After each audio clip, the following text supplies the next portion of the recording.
And welcome back to our coverage of the 2019 North American Division year-end meetings. Today is the penultimate day. We finish tomorrow and we have a full day of business. We're, I think, trying to play catch up a little bit. A lot of the discussions yesterday took a little more than expected. In particular, the response to the compliance document, that conversation took most of the afternoon, and tithe parity, I think, took up the rest of the afternoon, finishing with a touching tribute to a student missionary who died while in service in Guam in the evening. But we have a full day ahead of us today. Most of the morning will be spent on the Treasurer's Report. We'll be hearing from Randy Robinson, who was elected a year ago at this time to be the Treasurer for the North American Division. He will go through several different sections of his financial report, which includes auditing, compensation, remuneration, and the finance agenda. So that's going to take up most of our morning today, and then we're going to hear from Christian Record Services. And I think a lot of us are looking forward to hearing the young adult building block. We always hear conversations on the floor about what youth and young adults are doing, what they should be doing, leadership roles. And so we'll hear from Tracy Wood, who's the director of the youth department here at NAD. Yeah, and I think, going back to the Treasurer's Report, that could well take a while again, because a lot of the big conversations we've been having, the important conversations of tithe parity, also what happens to that money, when it is retained. The need, we heard several delegates speak of the dire need in some conferences and local churches for funding. So that's going to be a very important conversation. And the young adult conversation yesterday we had during the media report, so talking about the Legacy Media Ministries, it came up, young people again wanting to participate, wanting to use media in relevant ways, and so that will no doubt again come up again. And this afternoon, we're scheduled to have a social media report.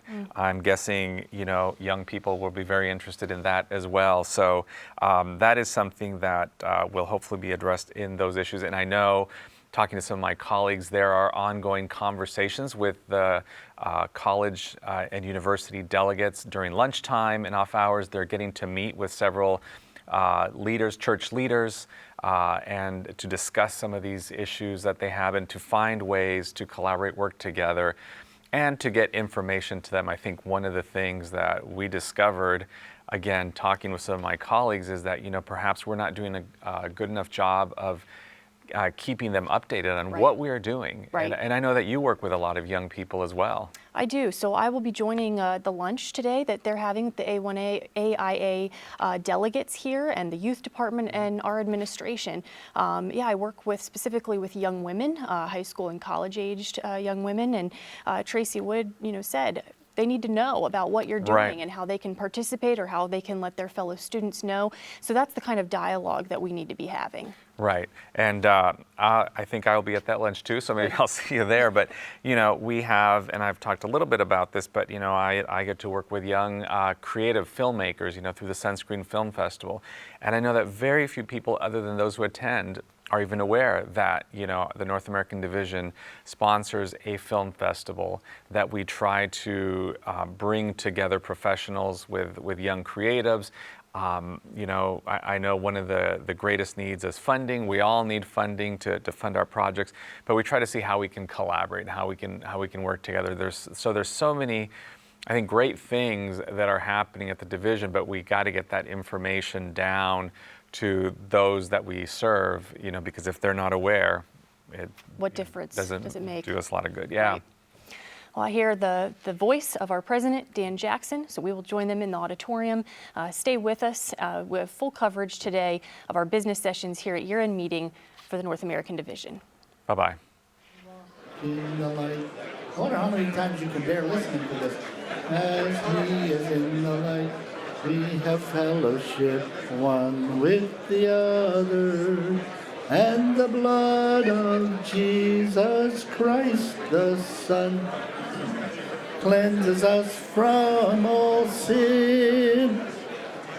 when we walk in the light. Oh, you don't know it? Well, it goes like this. When we walk in the light, as he is in the light, we have fellowship one with the other. And the blood of Jesus Christ, the Son, cleanses us from all sin. Amen. My colleague here is saying it's a Canadian song. No one knows it. I think you're all too young. Well, try this one. While we settle down, and 73 committees settle down, call an adjournment. I want, dear Lord, a heart that's pure and clean, a sunlit heart with not a cloud between, a heart like thine, a heart divine, a heart as white as snow. On thee, me dear Lord, a heart like this bestow. Well, I'm losing my voice. That's exciting. Glad you're all here this morning. I want to offer you a promise. It disappeared. Here we go.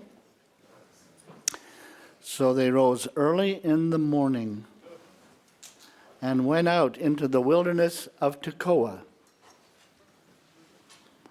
And as they went out, Joshua stood and said, "Hear me, O Judah, and you inhabitants of Jerusalem.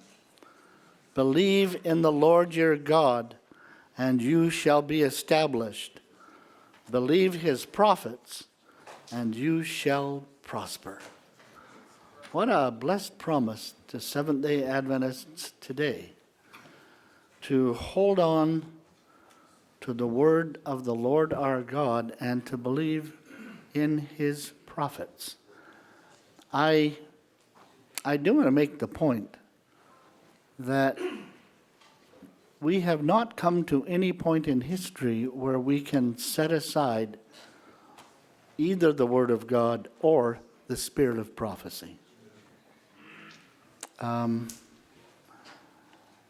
We recognize where the preeminence is, and I say this without any question. The preeminence is in the Word of God. The inspiration, however, of the writings of Ellen White is inspiration. Inspiration is inspiration is inspiration, but the primacy is with the Bible. And she herself said it. Having stated that, it's also important that we understand that we should not abandon her or discount her. She was a great gift from God to the church. So, that's the promise for this morning. And it's funny, when I get a little tired, it's a good thing I can remember my own. That's why I have a name badge, because when they see me wandering the halls, I can say this, "Take me back to my room." Anyhow.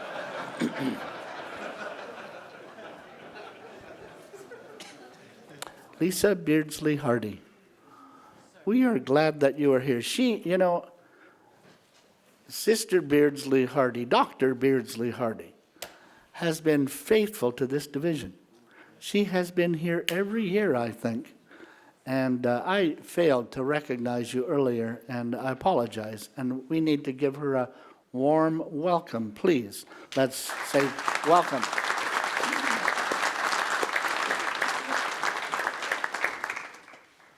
Would you please pray for us this morning? Let's bow our heads in prayer. Dear Heavenly Father, we thank you so much that you have not left us as orphans. You have promised the Holy Spirit. And so we invite your Spirit to fall afresh on us and to guide us, lead us, direct us, give us wisdom that can only come from above. We pray this all in the name of Jesus Christ, our Lord and Savior. Amen. Amen. Thank you. You know, we had a very interesting discussion yesterday that was moved forward by a question that was asked by my cousin Debbie. She's actually my sister, but Debbie Jackson. And that has, stimulated a number of questions.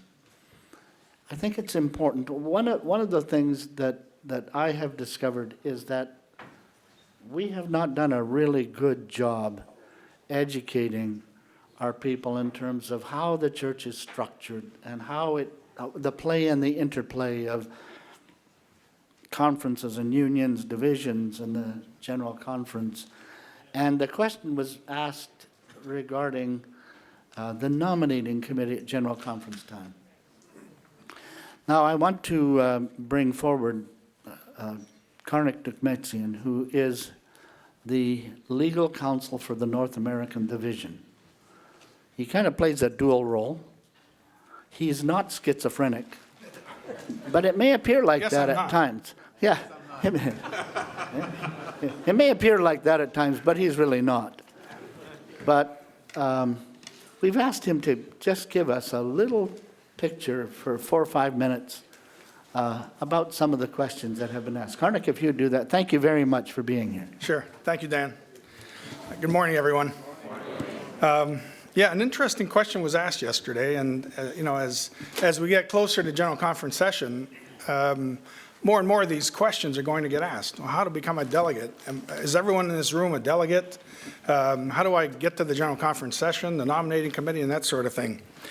So I thought I'd spend 2 or 3 minutes just talking about general principles and then refer you back to the Constitution and bylaws of the General Conference. Now, you're all familiar with the polity of the Seventh-day Adventist Church, our governance, the way we function. And it is based on a representative model. The local churches form the constituencies of the conference. They send delegates, representatives to a conference session. The local conferences form the basis or the constituency of unions. They send delegates to a union session. And the constituency of the General Conference is the unions. Union delegations get together, decide on their delegates, who will then go to a General Conference session. Now, that is outlined in General Conference bylaws, which state that delegates representing union conferences and unions of churches shall be appointed by the respective union executive committees. So those of you on union committees, you will have been involved or will be involved in that process of selecting the delegation from each of your unions. In fact, the delegation from the General Conference, made up of those individuals from the different unions, totals 154 individuals. Now, that may not seem like an awful lot of individuals representing the various unions of this division. But remember that the formula is based on membership. And the North American Division membership makes up what percent of the world total? 6%. See, they've been listening, Alex. Now, in addition to the 157 regular delegates, the North American Division also has representatives on the General Conference Executive Committee. They're members ex officio. Those total an additional 21 individuals. Did I get that right, John? So the total delegation from North America to the General Conference session will be 208 individuals out of a total of 2,800 delegates. That's the North American representation to a General Conference session. That delegation is entitled a certain percentage on the nominating committee of the General Conference. The numbers are 10%. So 10% of that delegation, or 21 individuals, will be on the General Conference nominating committee. That's the large committee made up of about 350 individuals. So 21 of the 350-odd individuals on the General Conference nominating committee will be representatives from North America.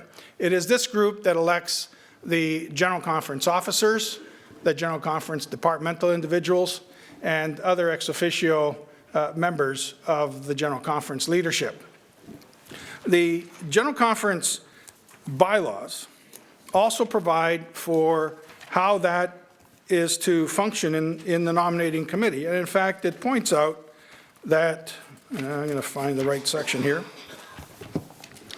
It says, in order to expedite the work of the nominating committee, the representatives from each division shall be allowed a reasonable amount of time to meet and consider the personnel needs of their respective divisions and make recommendations to the full nominating committee. So that group of 21 individuals who are members of the General Conference nominating committee for North America will then caucus and make recommendations. Remember that the three officers, these three gentlemen, of the North American division are elected by the General Conference session. So the North American Division Caucus will then make recommendations to the larger nominating committee, which will then elect or recommend to the floor the election of those three individuals. The division president holds a special position. As a vice president of the General Conference, the bylaws of the General Conference also say that the vice presidents of the General Conference elected for the divisions shall serve as chairs of the division executive committees operating in their respective territories, shall have oversight of the work on those territories under the direction of the division executive committee, and shall be designated within their respective division territories as president of the divisions over which they preside. So as vice presidents of the General Conference, they are in that position elected by the General Conference session as a whole. The process of the nominating committee is outlined in General Conference working policy, and those of you that have the North American Division working policy can find reference to that in B 2010 on how the nominating committee, including the division caucus, is to function. They are a recommending body. The caucus is a recommending body to the nominating committee, which will then take that recommendation and move it forward to the floor for election. So the process is well outlined, and there is give and take from the various individuals in the caucus for recommendations to the body as a whole. I don't know how much more detail. I know we don't have a lot of time, but that's basically the process that would be followed. I think that's good. Does everybody understand that perfectly? Good. It's more But it is clearer than it was before. And I appreciate, Karnak, thank you very much. Thanks. Appreciate that. I think at every year-end meeting in the future, we ought to have a segment of time where we do education, just 5 or 10 minutes, so that we can be as educated as we can be. One of the things that I do notice, and I don't blame anyone for this, as I travel around, is that there really is a fundamental misunderstanding in many quarters of how the church works. And so we'll just stop right there, and I think we can grow in our understanding. One of the real areas where I have learned and appreciated a lot is listening to treasurers. Somebody said it yesterday, I think it was a treasurer, that presidents are cut from a different cloth. And I just wanted you to know that so are treasurers. And hallelujah. We really need to be able to thank God and praise Him for the work of our finance people. They sweat and strain and they do their best to help us always understand where we sit financially. And we don't always like that, to know that, because we want to spend money. But they keep track of things, and they hold us to policy. And, we have been blessed for many years in the North American Division by Tom Evans. He was our treasurer until some time ago, and he retired. And Tom, we owe you a debt of gratitude. Thank you so much. And I think we should give him a hand.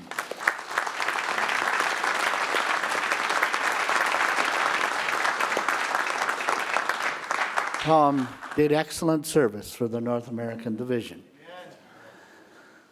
Then about a year ago, in January, Elder Randy Robinson came and joined us. And we have been blessed and have deep appreciation for his leadership in the finance area. And I'm just looking at, yeah, we give him 10 claps later, but I want to. Can I stop right there? Because I told someone I wanted them to make a statement, Steve. Yeah, can you? Totally off topic. Totally off topic, I know. But just before we dive right into the finances, he came forward and said, I've got a special story about a person here, and can I tell it? And I said, I'd like you to do that. So, Andrea, don't pay any attention to her. Look at him. Well, she probably knows where I'm going with this. So the concluding event last night, or at least toward the end of the evening, was the tragedy of the Walcott story, Kirsten Walcott. I have as much interest as anyone in the room in that story because some of my immediate family are members of the Walcott Family Church in Tappahannock, Virginia. But there was a part of that story that wasn't shared last night, and that was appropriate because the focus rightly was on the Walcott family. But after the event itself, the terrible tragedy, in the midst of the challenges, of course, one of the more practical, obvious needs was to find someone to take the place of Kirsten. And we can just imagine what that challenge was like, to step into that pain, that sorrow, the challenges of the classroom, to replace a much-loved teacher. It would take an extraordinary person with an incredible level of courage and wisdom and fortitude and faith to take on that task. And indeed, such a person is a part of your staff. And I thought it appropriate maybe to recognize that Andrea Keel was the person who went into that classroom. And while a humble person who I'm sure does not want to stand and receive our applause, at least she deserves that. So. Thank you. Thank you.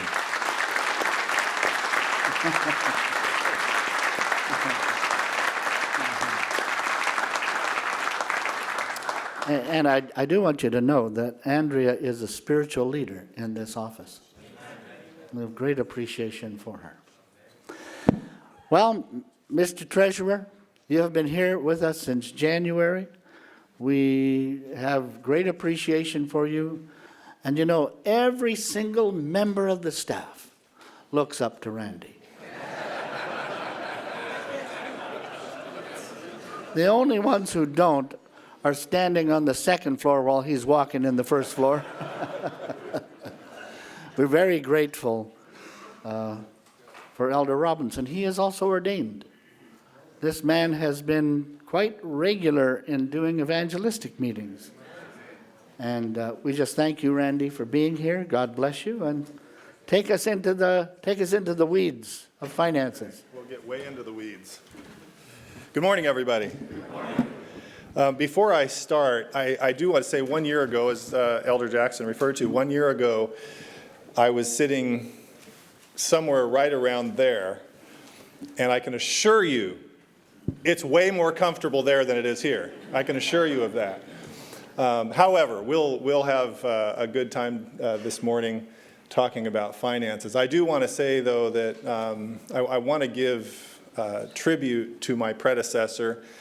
because much of the information I'm sharing today is on the shoulders of his work.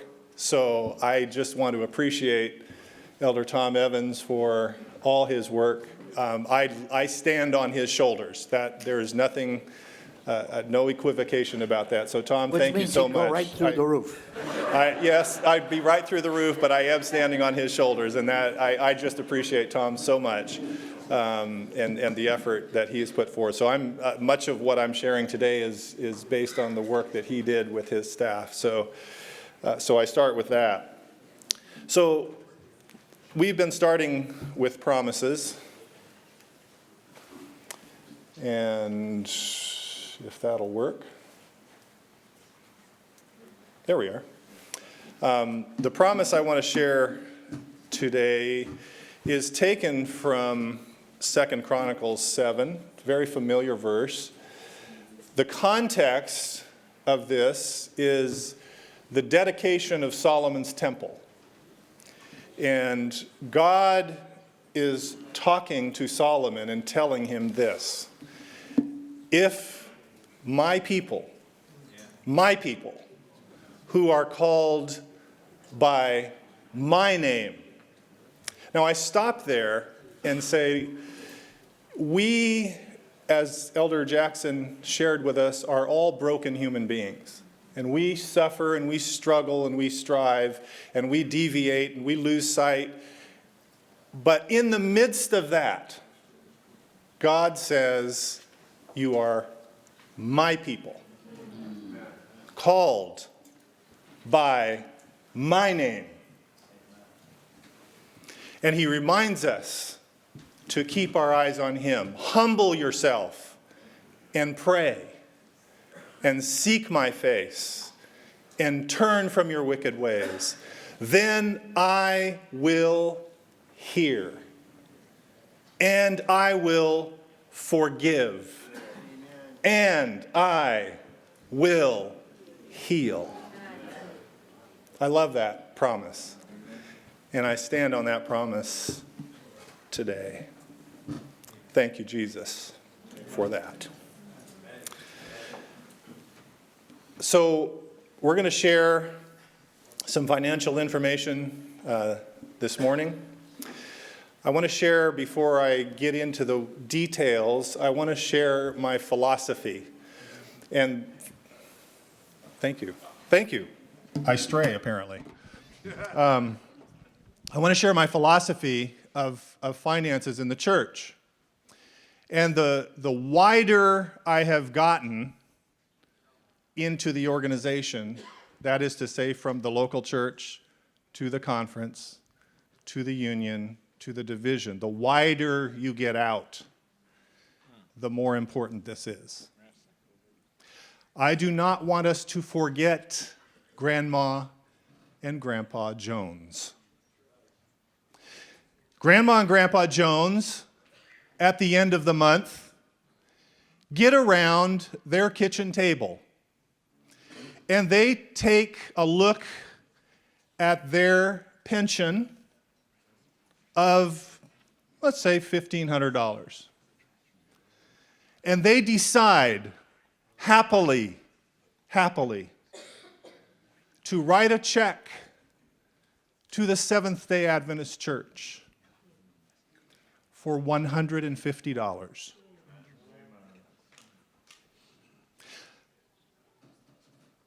Don't get me wrong.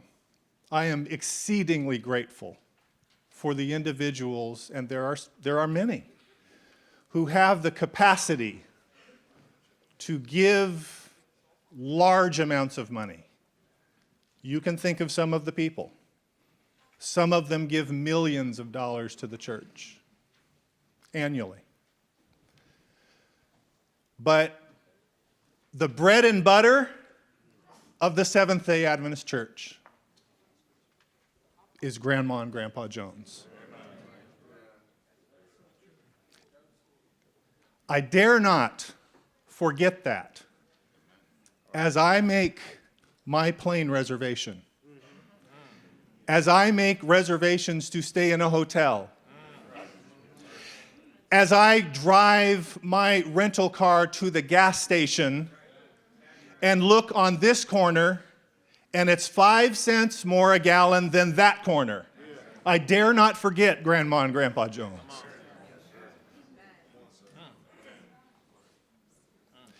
We deal at the North American Division with millions of dollars, tens of millions of dollars, scores of millions of dollars.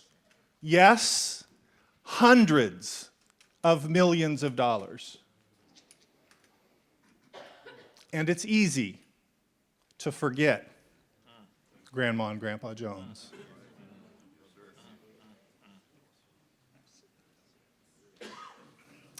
But it's incumbent on us as leaders, particularly financial leaders, to remember that $150 monthly gift.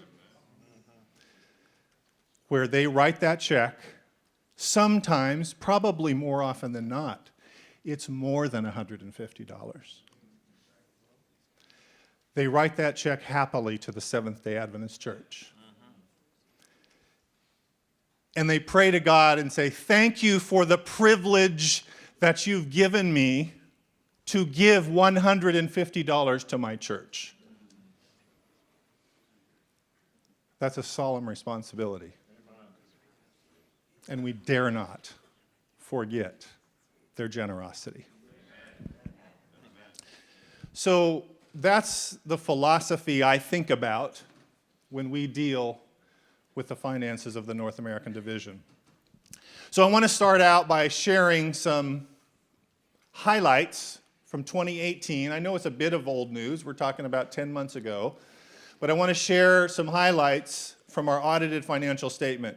I'm going to show you a couple of slides that I'm not so worried about the numbers per se, but I want you to look at the trend. This is the operating fund of the North American Division at the end of those years designated that you can see. And you can see a trend. The trend that I'm most interested in is the green bar. That is our total assets. Total assets, okay?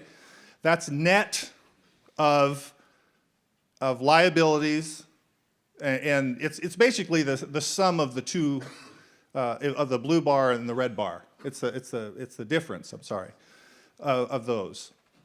So that's kind of the what we own as an organization. And you can see in the operating statement that was going up at the front part of that graph, and then it started declining. You see that trend?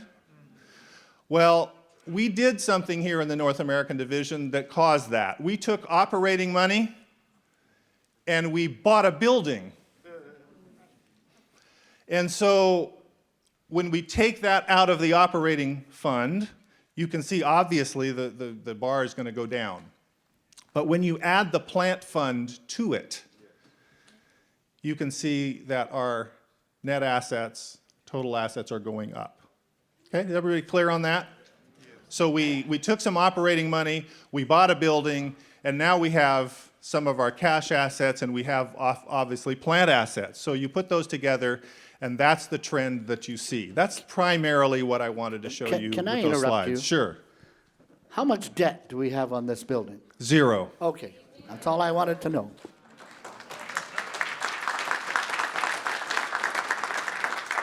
We own this building outright.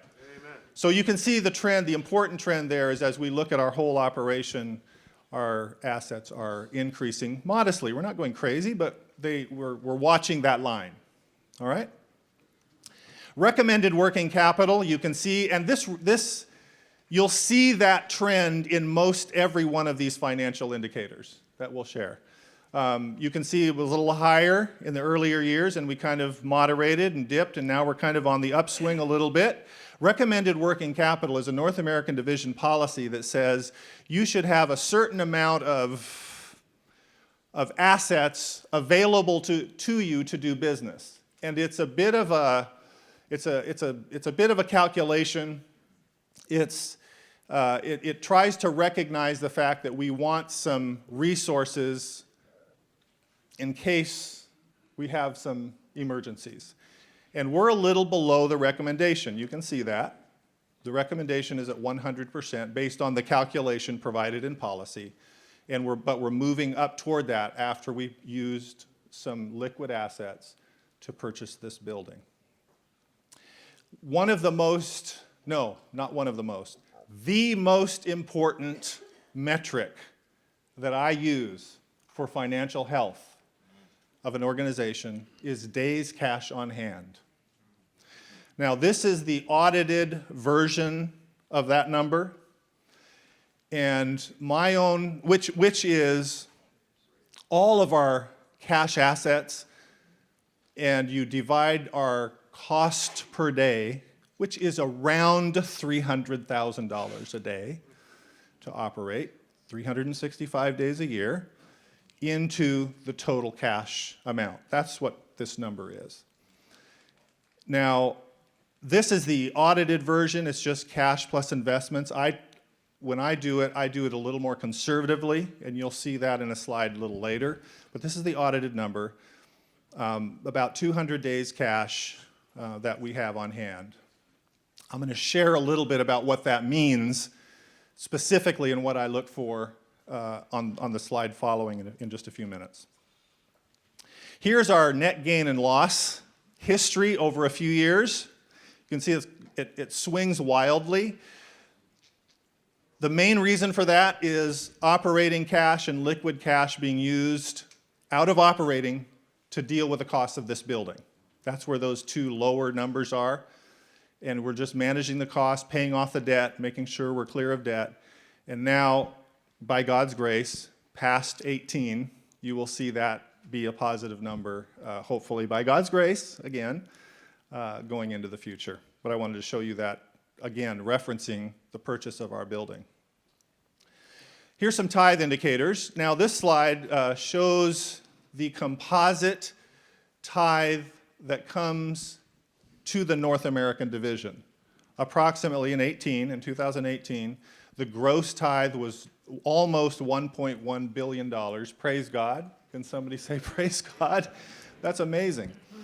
Faithfulness of Grandma and Grandpa Jones adds up to $1 billion. This shows the total amount that is received into the North American division, but the larger part kept or used by other than the North American division in the church structure. And then you can see the breakout piece there that is retained for our use here. Now, this is a description of that breakout piece. No, I beg your pardon. This is how the total picture looks. You can see our breakout piece there of $34.09 million. But this is how the whole tithe dollar that is retained into the North American division as a whole. This is how that's used. The GC's portion, some tithe exchange that is used largely for our K-12 program, our education program. You can see some evangelism there, some retirement special assistance, and some other items there where that money is used or appropriated across the North American division. This is a description of what happened in 2018 by union. Every single union in 2018 had a gain in tithe. All 9 unions. That's amazing. And not only that, but that amounted to, corporately across the division, a 5.5% tithe gain in 2018. Amazing, amazing. And God's blessing was huge. You can see your union there. Pick out your union, but every union had a tithe gain. This is the progression of gross tithe in the division for a few years. You can see the bump up there in 2018. And the next slide really shows how big a difference we had in 2018 as compared to other years. This shows where we kind of hung out around in the high teens of millions of dollars of gain, and then suddenly it was 54 million. Now, we've analyzed that backwards and forwards and said, why in the world? You know, what in the world happened in 2018? And one of the only things I can attribute that to, other than, I mean, I think we had a decent economy, but was the stewardship quarter of sermons. Do you remember that? It was right in that space. We shared a whole quarter of stewardship, and our membership responded hugely. That is what we attribute that to, by God's grace. And it's amazing. It's an amazing slide that we were kind of steady along for several years, and then all of a sudden we get this huge bump. And God was good in that year, and every year. So that is kind of a overview of 2018 information. We'll get into 2019 in a moment, but I'm going to ask Elder Dave Weigley if he will come forward and share the audited information of 2018. We concluded that brief report. Elder Dave Weigley is kind enough to chair our audit review committee. And Elder Weigley, please share the report from that committee at this point. Thank you so much. Thanks, Randy. I can use this mic, I think. I'm short enough to use this mic. My promise today is, Brother Chairman, Psalms 55:22. I think we all can appreciate this. Cast your burden on the Lord, and he shall sustain you. He shall never permit the righteous to be moved. Amen. I like that. All right, audit. Audit, why do we do audits? I know you have a welcome party for all the auditors when they show up.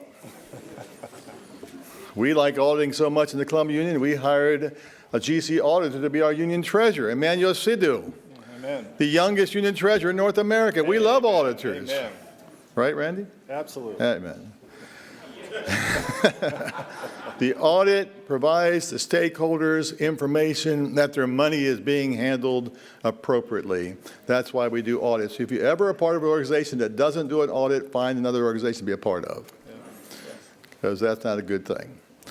That little bit being said, we have a lady auditor, Robin Kajara.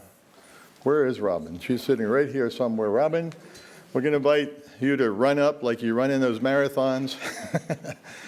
This is the marathoning running auditor. You know that, don't you? How many marathons have you run, Robin? 15 full, 27 half. 15 full, 27 and a half. Isn't that amazing? Wow, yeah, right. How many do you run, Dan? I run it every morning. Come on, Robin. When I'm finished in the restroom, I go right back to bed. Yes. Do you want me to? She's going to give a report on it. Well, That's what we usually typically do. okay. I Do you want me mean, to just do a quick verbal synopsis Yeah, of it? Okay, yeah. all right, sure. No.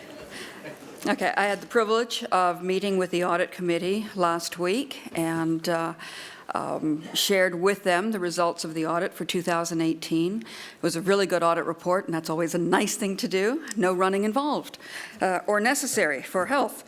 The opinion on the financial statements was a clean or standard opinion.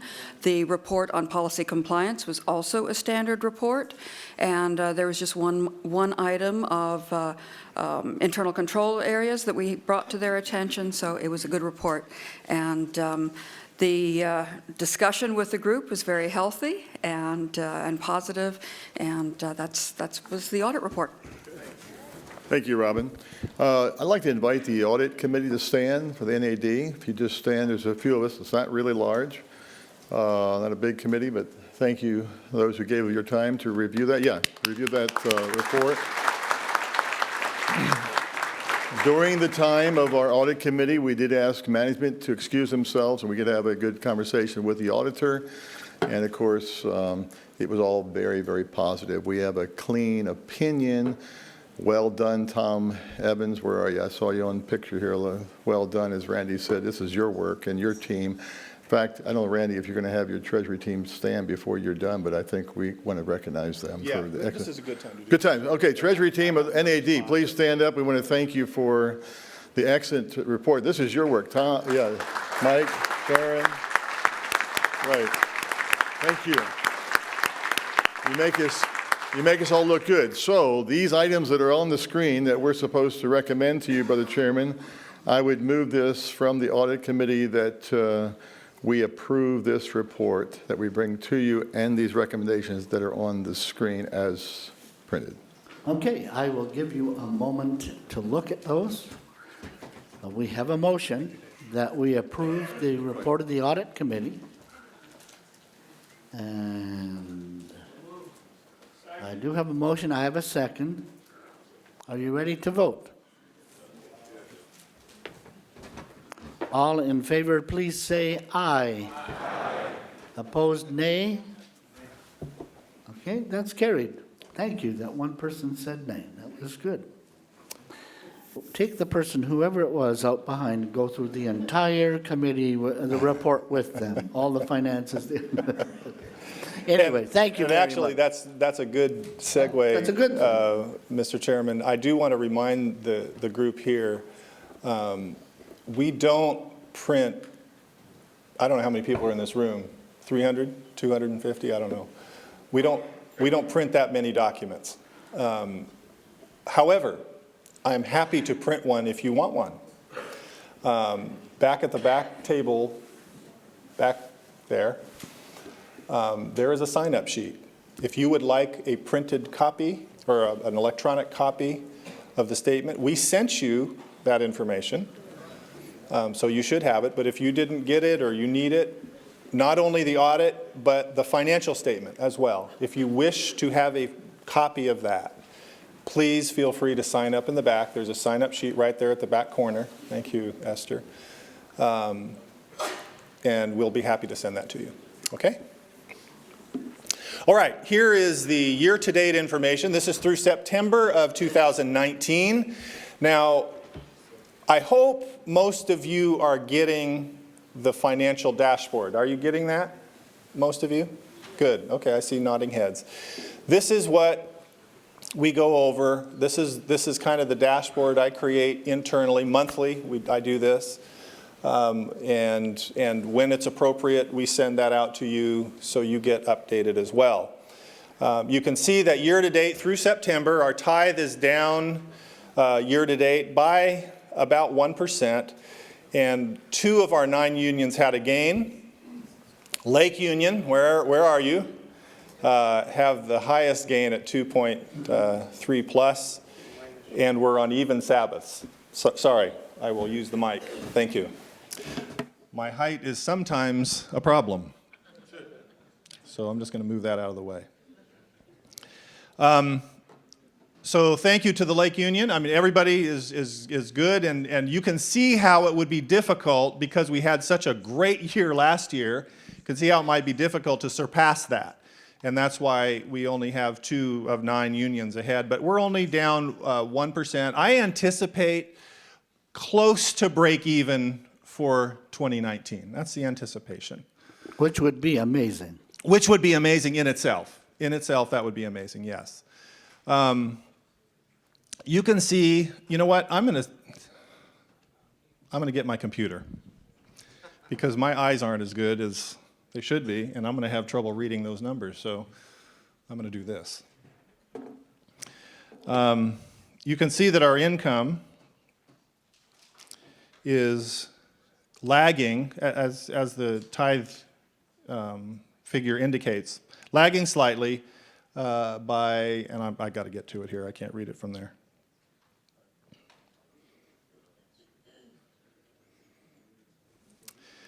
Okay, lagging by about 6 million, and our budget indicates about a $2 million shortfall. So we budgeted at this point in time and this point in the year to have a bit of a deficit.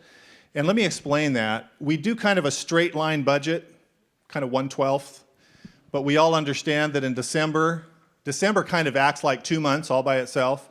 So the closer you get to December, the more there's a little bit of a disparity. So this is not an unexpected number.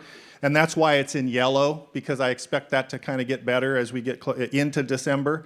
We're managing our expenses well. We're still about $750,000 under our budgeted expense level.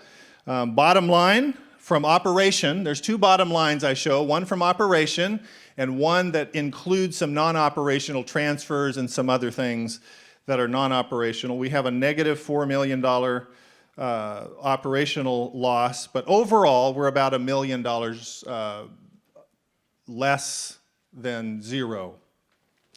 But again, that's kind of expected at this time of year because of where we are approaching December. Our total cash and investments, again, this is one of the metrics I look at really, really closely. We are ahead of last year in this particular metric by about $6.5 million and have approximately 185 days of cash. Now, you remember the audited number was 209 in 18, remember that?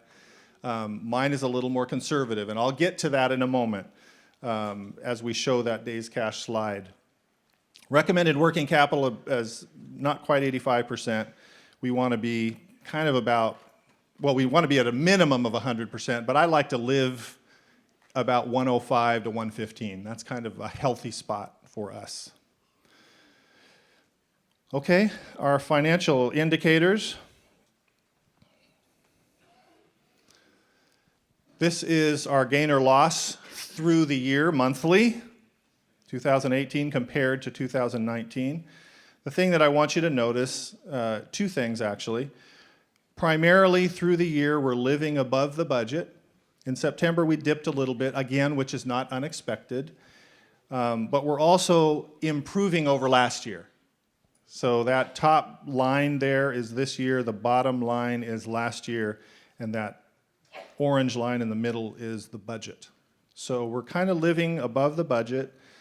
Again, we take a little dip, but we expect that to go up, and we're doing a little better than last year. This is our current ratio, which is a very simple calculation that describes how much money, how much cash we have against how much we owe. And you can see that for every liability, we have currently $4.50 of asset. That's of current asset. So that's a good place to be. We like to live between 3 and 5, and we're right there very solidly. Again, recommended working capital. Comparatively, in September, we're living right about 85%. Again, that's going up. We hope that will go up. We expect that to go up after we spent some resources on purchasing the building. So our available liquid assets, we hope will grow as time goes by God's grace. We'll get that back up to the policy benchmark, which is the yellow line, and then the ideal zone where I kind of like to live between those two green bars. We'll get there in the next couple of years, hopefully. So here is our actual working capital. This is the actual calculation. It's not the recommended, but it's the actual physical balance sheet calculation, which is current assets minus current liabilities. And you can see we're growing that over time. That's the right direction after, again, we spent a lot of resources on this building. Again, I said many of these slides reflect that purchase of the building and then the growth thereafter. We hope that we aim for that trend to continue.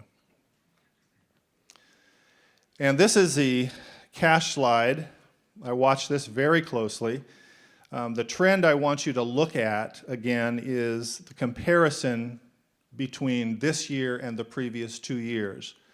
We want to make sure we're growing that annually to a point where our minimum cash goal is $65 million.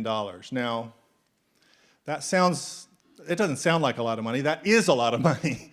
Why, you ask, and this is a very good question. It needs to be asked and it needs to be answered. Why in the world would we want to keep $65 million in the bank?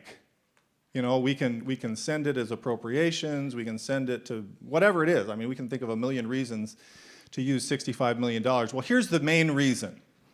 The main reason is that the vast majority of the North American Division budget, my goodness, Mike, it's probably 75%, maybe in that neighborhood, is appropriations to the field.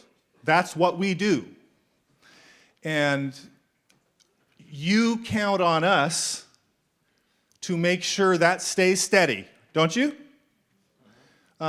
If we have a fluctuation, a downturn, a disaster, a situation that requires capital input quickly, or an economic situation that is challenging to our field, I want to make sure that we have the resources in the bank to keep your appropriations level. Does that make sense? And there's no way to do that if you don't have cash in the bank. And when our annual appropriations are somewhere around $100 million, we need this kind of money in the bank to make sure that stays where it is. Okay, so that's why I watch this and we watch this very carefully to make sure that we have some minimum levels. Now, we spent some cash on this building, and that's okay, but we're very close. You can see that top, I'm not sure what that color is, green-ish, below the blue, dark blue line.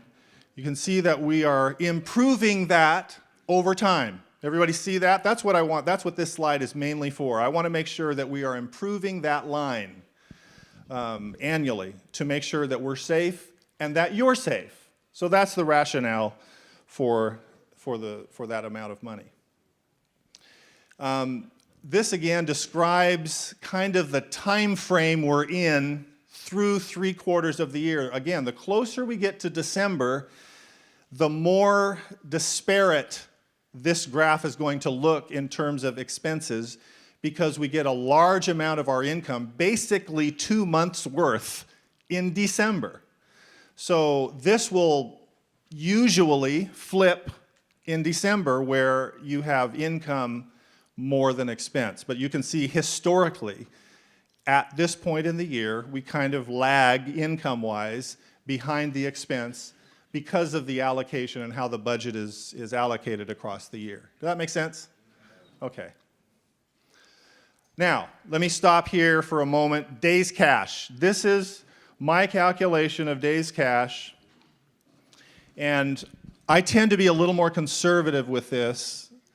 The typical calculation is we take all of the cash that we have, which on the balance sheet is cash in the bank and investments. It's the sum of those two numbers.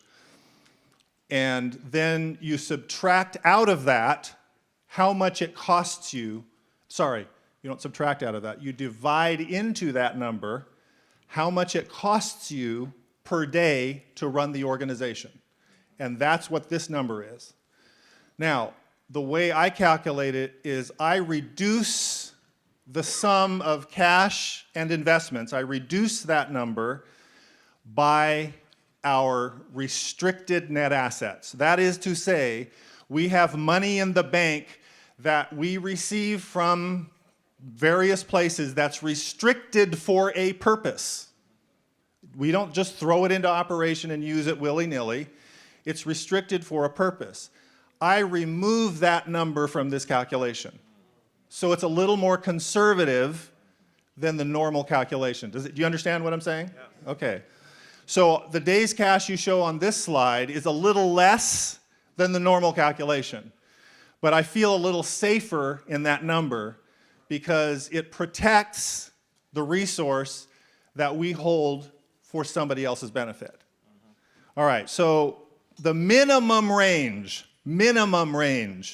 you can see described there of between roughly 185 days and 215 days. Now, what is that, you ask? How do you come up with that number?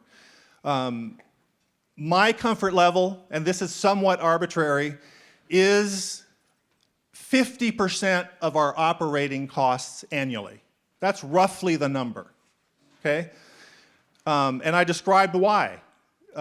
We want to keep the field safe and make sure that we can, in a downturn, in a bad situation, we can continue to provide resources to the field on a steady level. And the only way we can do that is to have an adequate amount of cash in the bank. And that's what this describes. And that minimum level, you can see here, I want that green bar to be between those two red lines. That's what we aim for, okay? And again, the days cash is a little north right now of $300,000 per day. That's what it costs across the whole organization to run the operation, all right? So what are some tithe trends? Through September, here is the tithe trend by union. You can pick your union out there. We mentioned earlier that there are 2 that are in the plus. Lake Union leading the way at 2.33, and compositely, year-to-date, through even weeks, last year had 39 weeks, this year we have 39 weeks, and we are at just over a 1% loss comparatively. Okay? Here is a description of the actual gross tithe through September. You can see the figure there. It's kind of leveled off and declining slightly, you can see there. And so that concludes my report for the year-to-date information. Again, we'll send this kind of report to you about 3 times a year, and then we'll present it a 4th time in this context. That's typically what we'll do. So you'll see that same basic information. I want you to familiarize yourself with it. That's what I do all the time. We kind of get used to it, and we kind of know what to look for, know what to expect, and hopefully as time goes on, that will become familiar and you'll kind of know what to look for. At this point, I want to ask Robin Kajura, our GCAS director in North America, to just give you a report on some items that she feels are important for us to know. So Robin, thank you for sharing with us. That's just exactly what you sent me after the slide. Okay, cool, thanks. I can see it down there. So, thanks. Morning. Good to be back. Every year, as part of my report, I share with you kind of an accountability report on what GCAS has done for the prior year with the resources that are entrusted to us in accomplishing the audits for the organizations within the North America territory. And this year I want to bring one insight that we have gathered from doing a study of the audit report. So in addition to just the regular numbers that I normally have to give you, I want to focus on one insight that would be, I believe, beneficial for all of us as leaders to understand. First of all, our North America portfolio is about 319 clients. The biggest piece of that are the educational institutions that we audit across the division. The second biggest piece, if you put unions and conferences together, they comprise the second largest piece of our portfolio. And thirdly would be the trust operations. Trust operations, however, we do those engagements on a once every 3-year basis. So every 3 years we will do a trust engagement, but it will cover a 3-year period. And this is the most efficient way of doing those audits. We're very mindful of the cost of audits. I'm very proud of the Seventh-day Adventist Church for choosing to have a financial accountability system, and I think it is for the benefit of all of our members, our Grandma and Grandpa Jones too. When they give us their money, they're entrusting it to us. They're entrusting that we will use those funds in an appropriate way, and General Conference Auditing Service is part of that oversight process. So that's our client base. How do we do our work in North America? Our resources, human resources, 52% of our staff are female, 47.8% are male, and all of our staff are required to become CPAs within 5 years of employment. That is a tough requirement. The CPA exam is no picnic. And 66% of our staff are CPAs. The rest are in the process of obtaining that certification. So what did we do in 2018? Out of the total number of audit engagements, 319, 78.7% were completed during the year, 5.9% were in process at the end of the year, and that together comprises almost 85% of the portfolio of audits that were completed by the end of the year. Of the 15% that were not attempted, those were primarily the trust engagements, which, as I already stated, we do on an every 3-year basis in order to be more efficient and to be mindful of the cost of those engagements. So the majority were trust engagements. There were also a few schools in that. As far as what were the results of those audit reports that were issued, 83.2% were standard clean opinions, and I think that that is a very positive and encouraging number.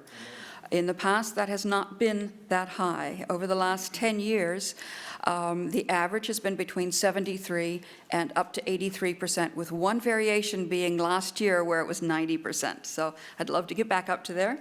But 83% were standard opinions where there were no reservations on the accuracy in all material respects of those financial statements.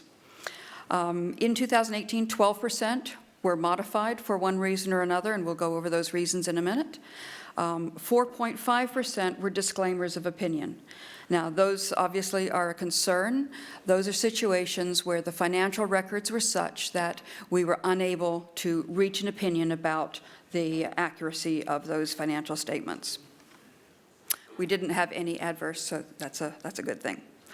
All right, the most common reasons for a modified opinion on a financial statement. The top 3 items here are pretty much the same year after year after year. The first item is a misstatement of property, plant, and equipment. This is most often for those organizations, frequently academies or the conference that works with them, where they have chosen to record the land and buildings of the academy on the academy's financial statement, even though those assets may be owned by the conference.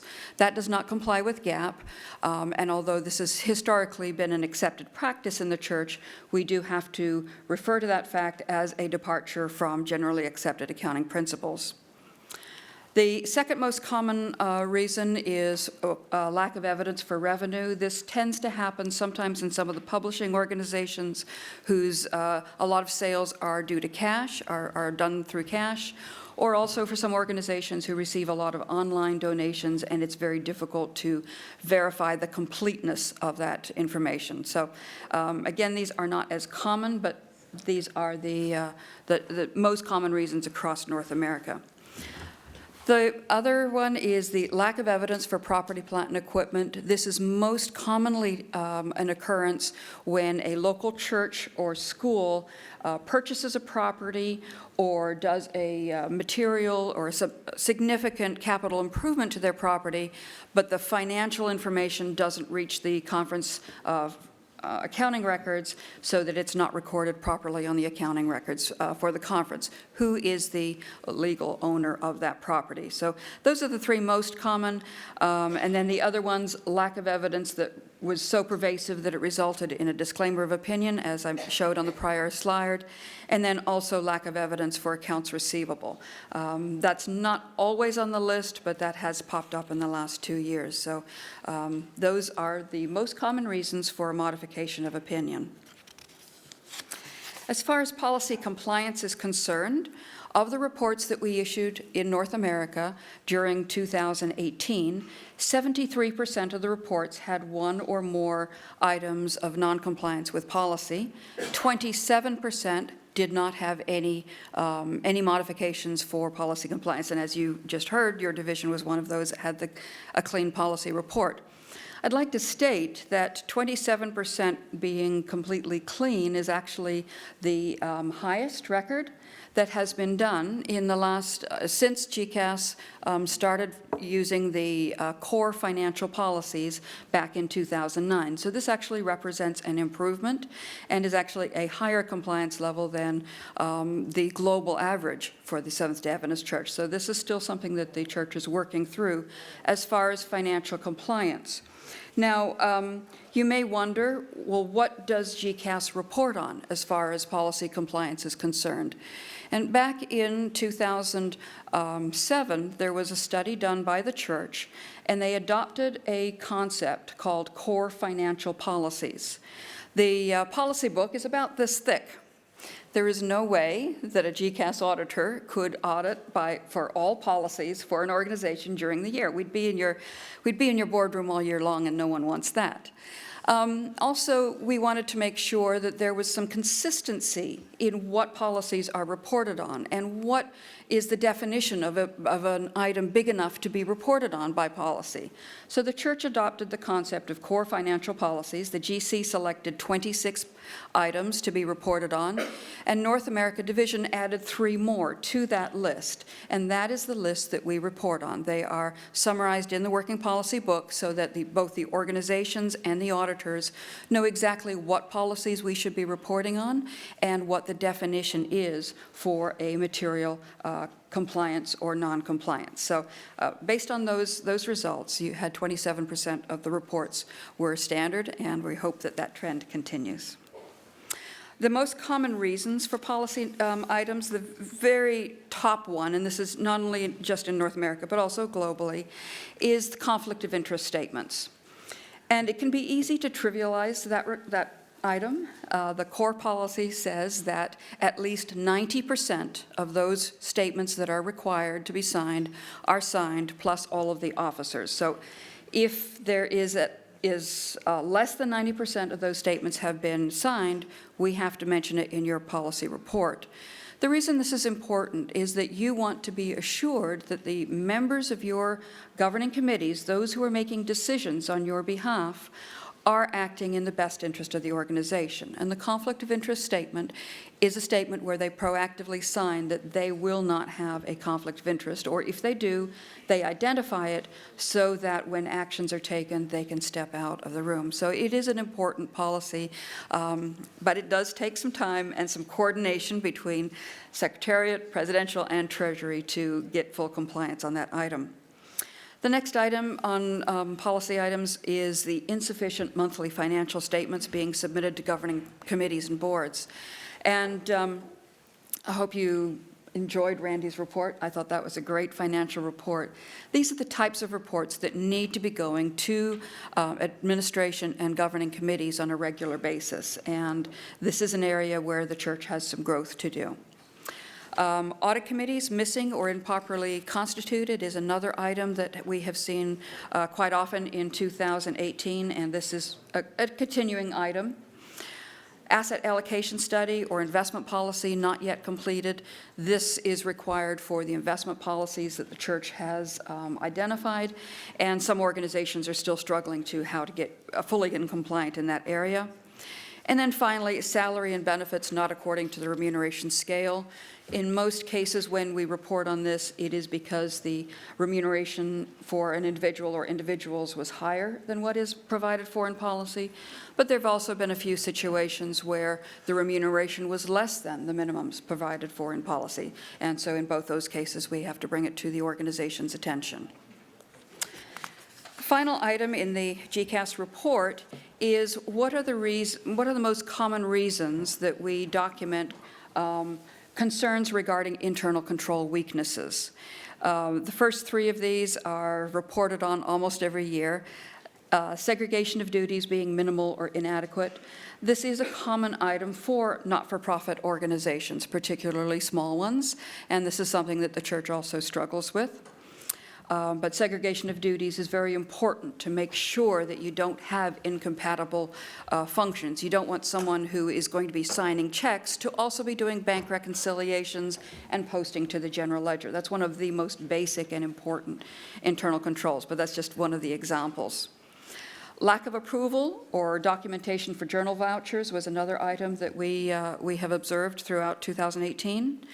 Lack of authorization for transactions, lack of reconciliation of accounts, and just a general ineffective oversight of financial or reporting functions. Those are the most common reasons where we had to report on internal control weaknesses.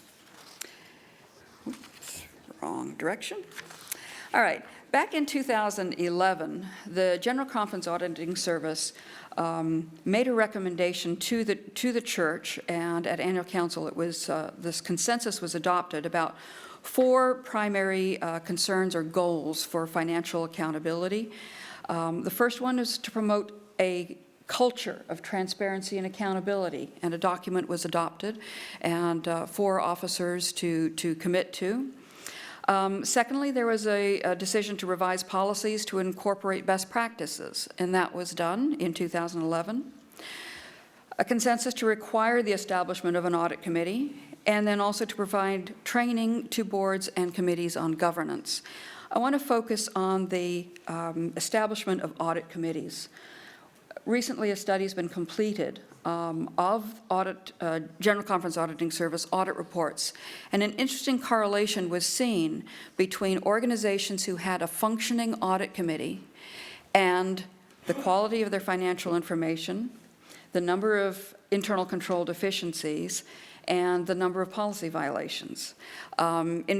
And it kind of makes sense, you know, those who have a functioning audit committee typically had much lower instances of all of those. And also, those organizations tended to have a higher percentage of working capital. So there's your incentive as well. So we would encourage people to have sound audit committees. And the audit committee function is described in the policy book. Another oversight committee that was adopted back in 2011 when these consensuses went to the church was a compensation committee. And then also the financial statement review committee. This currently is being done on an informal basis, but our audit reports go to the officers of the next higher organization, and there can be counseling with an entity when there are concerns. Recognizing the importance of clear communication to audit committees, GCAS has adopted a new format in our reports that go to governance. We're almost halfway through our 2-year phase-in of these new reports, and this slide just illustrates an example of what that report looks like. It's a far more visual report, less text, less wordiness, but to try and help audit committees and governance get a quick and easily understood understanding of the results of an audit so that they can proceed with their decision-making. Thank you. Thank you, Robin, very much. I appreciate the report. The next report is going to come from our North American Division Retirement Administrator, Ray Jimenez. I know, Mr. Chairman, we have an item toward the end of the day, a couple of items that we'll talk about relative to retirement, but before that happens, I've asked Ray to come and give a report on the Good. condition. We have someone at the microphone. Oh, yes. I'd like Sorry. to ask a question about what we just heard. Sure. Justin Lyons, Minnesota Conference. In our conference, we'd be horrified just to have a modified or a qualified, rather, opinion. And I'm concerned about almost 5% are so messed up they can't even be audited.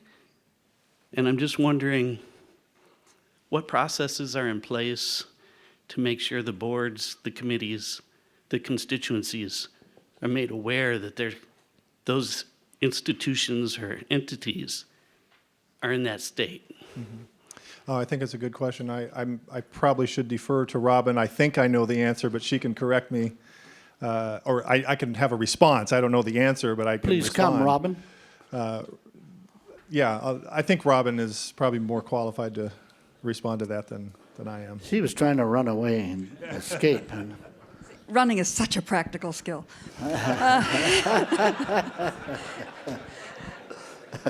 We definitely share your concern about that. However, I would also, I would kind of modify that by saying that the trend is definitely in an improving area. back about 10 years ago, it was more like about 10% or 15% of the organizations with modified opinions, and substantially higher actually with disclaimers. Now, of course, that does change year to year. There are different situations or circumstances that do take place that impact.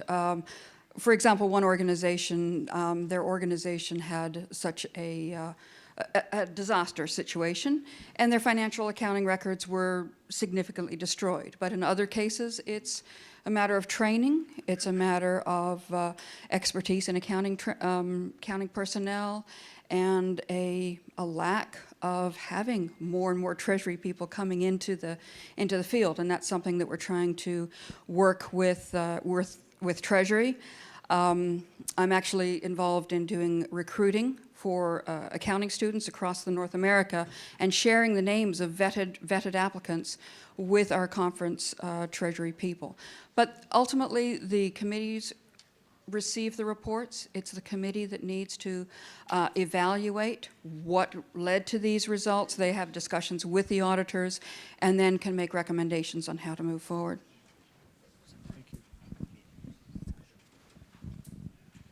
Yes, Matt? Tell us who you are and where you're from, and then ask your question, please. Elizabeth Talbot, Jesus 101 Media Ministries. Amen. I have a twofold question.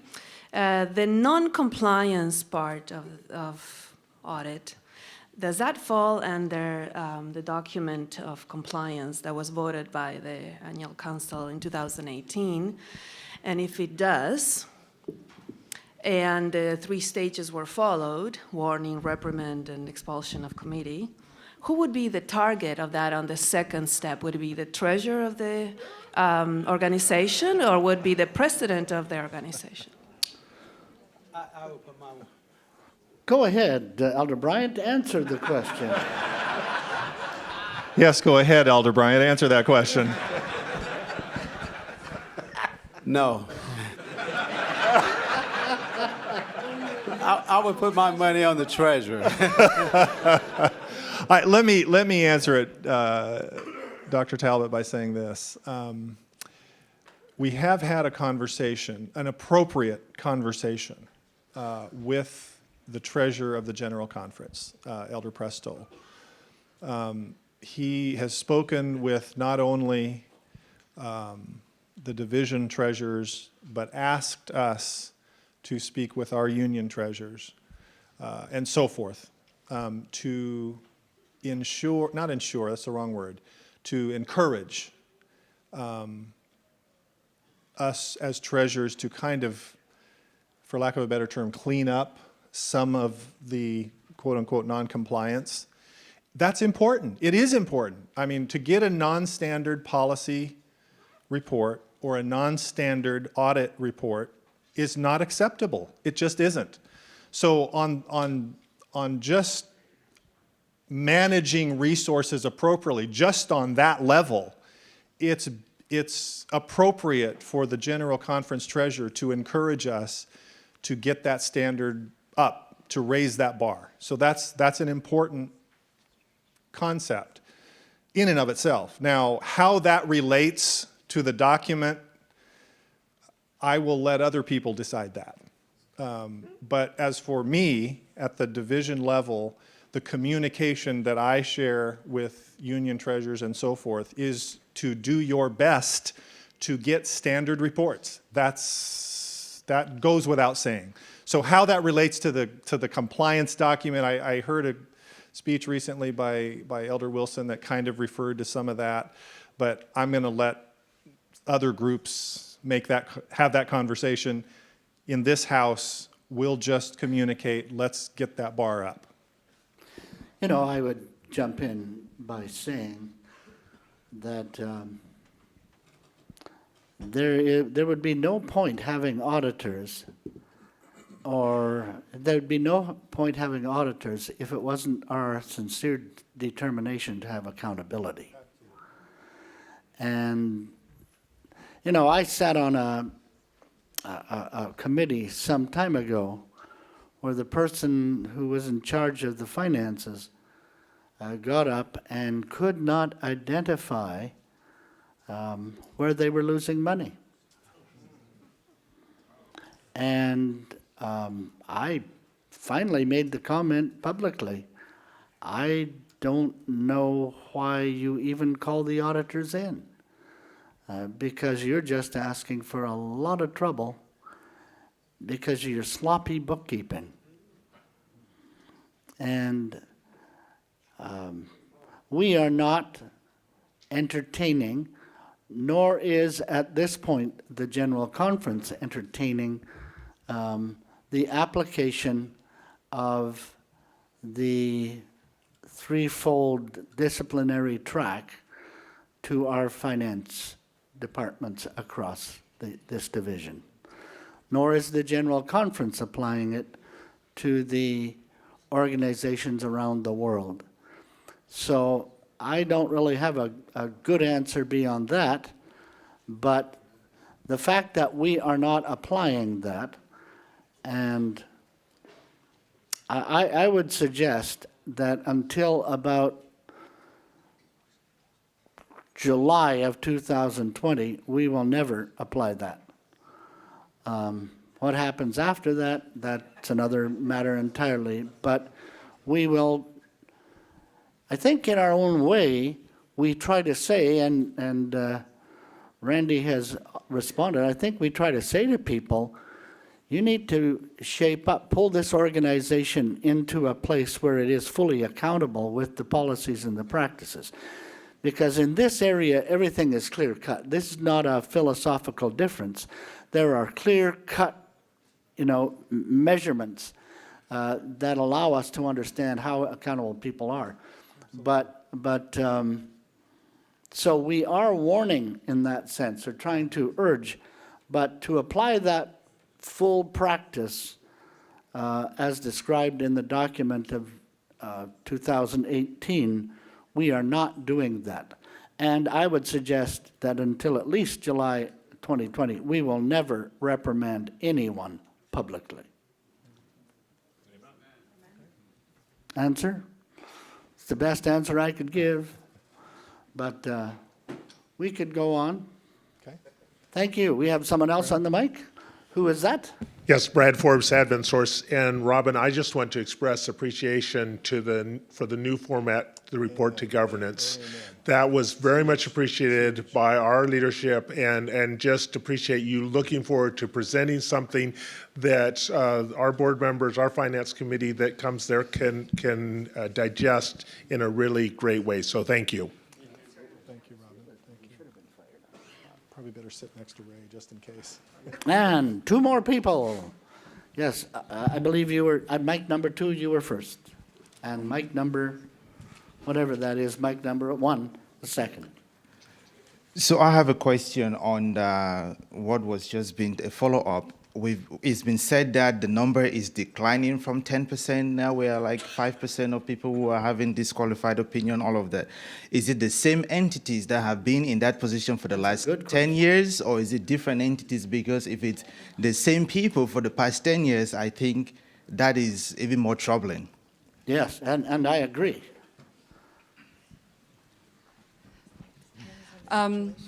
It's a mixture. Okay, there are some organizations who do have an ongoing problem for 2, 3, 4, 5 years, and then achieve the personnel or the ability to address the issue. And then there are other organizations where there is something that happens within that year that causes a difficulty. And typically, once you get a modified opinion, it takes another year, full year, in order to get out of it, just because of the nature of how opinions go. So it's a mixture. Okay. That was an excellent question, actually. And I would think that if you're a financial leader in an organization and over a prolonged period of time, you fall into that category, you should be probably playing baseball, fishing, doing something else, but not serving as a finance officer.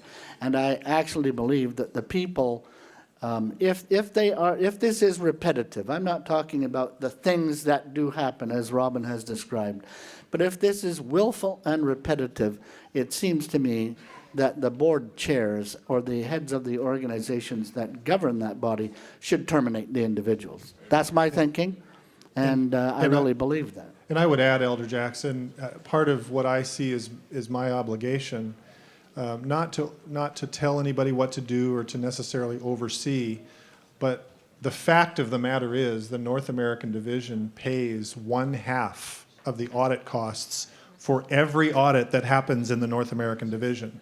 So I believe I have some obligation, even, in And those even right. organizations, and the right, and in those organizations to go to those people and have a conversation.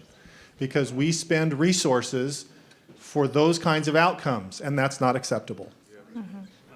Yes, ma'am.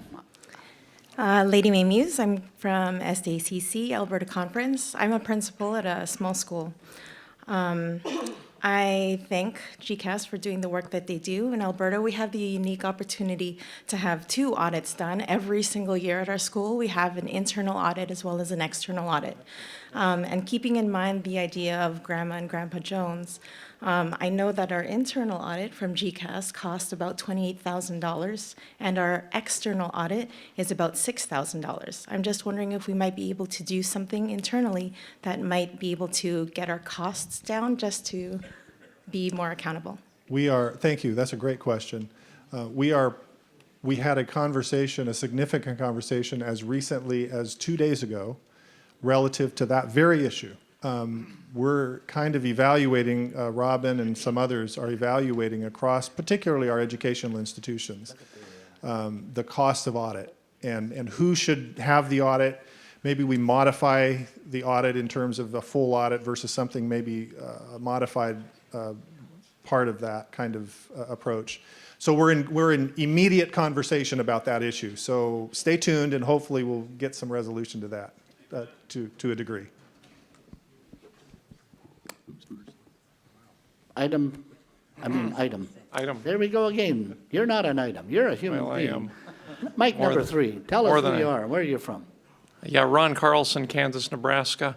Just a question about the tithe parity issue, and Elder Prostal mentioned yesterday in his report that the General Conference pays for the audits. That's my understanding in all the other divisions. They pay a large percentage. Okay, Yes. well, whatever it is, are we in some sort of negotiation to understand that we're paying all of the costs for our audits by our division and unions and conferences? And I'm hoping we're finding ways to reach parity on all these issues that are very significant financial items. Sure. Yeah, you may recall that there was toward the end of the presentation yesterday, there was a list of items to be negotiated. That is one of them. Absolutely. That's one of bless the you. more significant financial conversations that Yeah, we're it's going to have. It's a huge item. Yes, I mean, no question we're not about talking it. small Yeah, that's- dollars there. That is most certainly on the list. Randy, Yes. how much do we pay every year for auditing? $4.5 million. Yeah. Yeah, so the orientation of the cost of audits is the North American Division pays half, which is a little under $4.5 million, and then we bill out to the unions an equivalent amount, and they choose at the union level how they allocate that cost in their field. Some unions pay it all and don't pay anything or don't pass anything on. Others pass some portions of it on. Anyway, it varies from union to union. So, Mike number 2. Neil Biloff, Dakota Conference. I know the question came up about qualified people and to do audit, to be treasurers and accountants and things. Do we have some kind of program to help bring more qualified people into the pipeline, if you will? Yes. Because it appears, as I talk to other presidents, that it's difficult at times to find folks to do those jobs. So it's kind of a two-sided situation we have here. yeah, there's a couple of things that we do to address that. One is we do have active business internship programs where the North American Division and the unions participate in paying salaries for young interns coming into entry-level church work. So that's actively happening now. Is that well known on our campuses and different things like that? I don't know. I mean, we try to promote it as best as we can. Okay, I would say I'm sensing it's not. I would That's say why I maybe we bring need the to probably question. do a better job of that. Yes, Because there is a need. Yeah, absolutely a need. Thank you. In terms of training, we have a training event once every 2 years that is specifically for newer Treasury folk, and we go through a whole week. It's a week-long training event where we share information to help train those individuals. Okay, over to mic number 3. Good morning, Tim Northrup, Adventist Risk Management. I usually at our organization get to see when it doesn't go right, and I thought it was important. I gave an update to the Risk Management Committee, and we're seeing a trend that when there is fraud involved in finances, we're not uncovering it as quickly, so I'm a big proponent of more auditing on a frequent basis. But for comparative purposes, if we were to look for about 30 years before 2013, our church on average here in the North American Division, a fraud loss was about $700,000. Since 2013, or that 6-year period, we are now above $900,000 on average. So we have some work to do in this area. So I appreciate Robin and our team and what they do, but when we have non-compliance and we have low accountability, it shows up in those numbers as well. Thank you. Thank you. Mic number 1. Ryan McNulty, Berman University. Just speaking on the topic of bringing in new auditors in terms of the business internships and how relevant they are on university campuses, at least Adventist University campuses. I can speak on that because I am on the ground floor, and just for example, GCAS came up to Berman, and to be honest, not many people get up to Berman. It's a little cold there and far from everything, but GCAS is definitely one of the organizations that gets up there, and so they are relevant on our campuses. Thank you very much. Let me add something, Mr. Chairman, Sure. if I might. I really appreciate Robin amazingly. She and I have talked here in the last few months, and she interviews a whole lot of young people right out of college to go through the GCAS process. And I don't know how we missed this, but she has a pile of individuals. It's like 60. We interviewed about 60, so then we...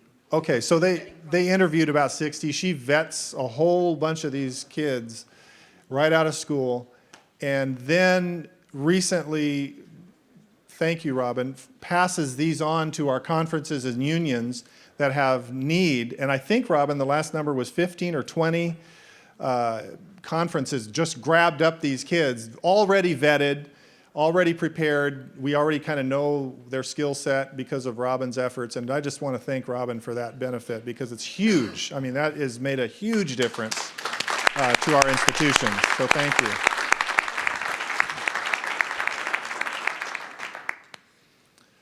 All right, mic number 1. Joey O, Southeastern California Conference. Thank you so much for doing that. That is a huge need, not just in the conferences and unions, but in local churches as well, finding those people. So thank you. My question is there a salary gap between what these qualified individuals can make in the church versus elsewhere? And if so, how big of a role does that salary gap play in the inability to find qualified people? And if so, what can we do to fix that? Yeah, that's a $64,000 question. The answer to that, or the response to that, is more we have a finite pot of money. That's the first thing we have to recognize. But no, I think your point is well taken. I would say that generally speaking, I'll use the accounting area since that's my area of vocation. Generally speaking, the salaries at an entry-level accounting level in the church are pretty competitive out there comparatively. And frankly, in the first 5 years or so, remain so. I mean, and frankly, it probably increases faster than what's in the community. But once you get past that like 6-year level and you've been promoted through to maybe a little higher level in the organization in the treasury, then the disparity closes and you lose it by a long ways. You know, somebody in a CFO position, wherever they may serve, clearly is going to make a whole lot more than what we make in the church. That's so, but the entry-level area in accounting is pretty competitive.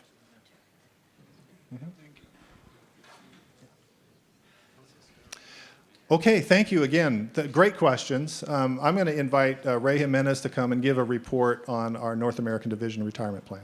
Thank you, Ray.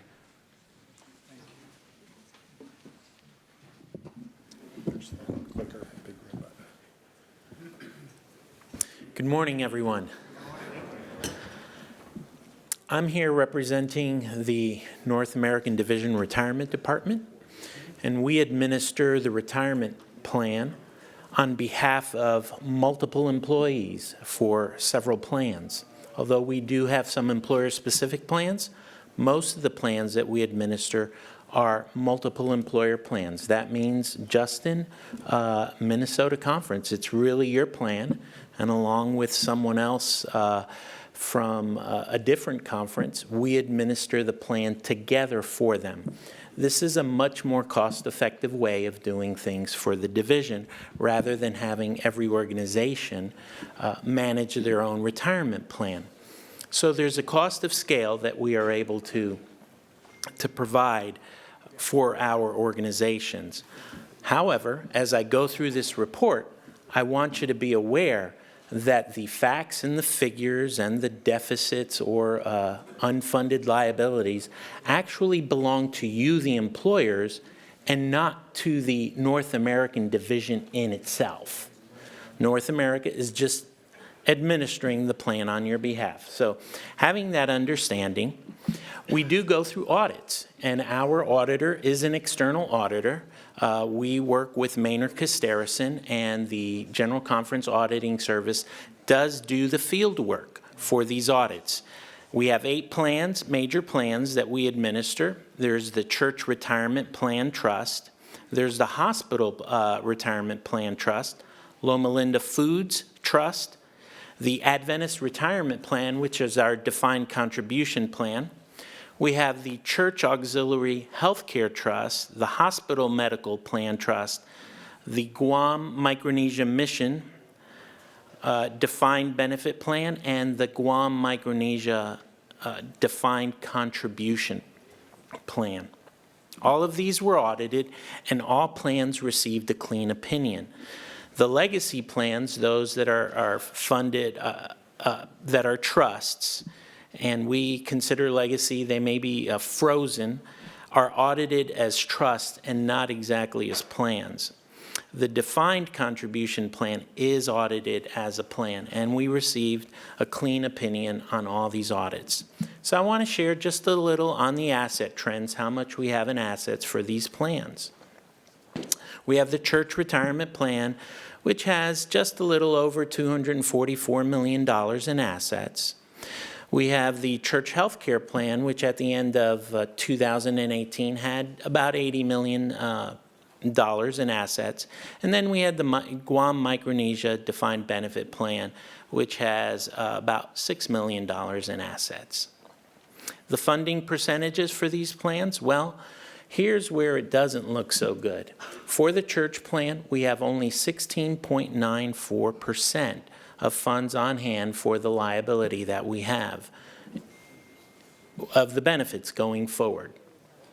Our health care plan has done extremely well over the last couple of years since we've made some changes. We went from 9% all the way to 17.01% in 2018. Now, the defined benefit plan, which is the legacy plan, has 11,878 retirees that get benefits from that plan on a monthly basis. In total, we send out about 18,000 checks every month or automatic deposits for our total 8 plans. We have yet to have another 6,785 employees come through the retirement process. That means there are those who have left the church, those are terminated, vested, and there are those who are still active in the church that still have to apply for retirement. So although it's a very mature plan, and we're through most of the employees in the plan, as of right now, and the demographics that we've been looking at and the assumptions that we've been using in conjunction with our actuaries, 2025 is the peak year for the number of retirees in the plan. After that, we'll be on the downhill side of the curve. So over the last year, over the last 10 years, we've paid out just a little bit over $1 billion. You'll see $1 billion, $10 million, $329, $873. Over the next 10 years, the projected cash flows, according to the actuaries, are a little over $1 billion as well. So we will pay $1,020,293,700. The present value of our accrued benefits, that means if we had all the money that we needed to pay these benefits to the end, if we had that money on hand today, we would need $1.4 billion. And I mentioned earlier that we only have $244 million on hand. So that gives us a difference of $1.193 billion that we have unfunded.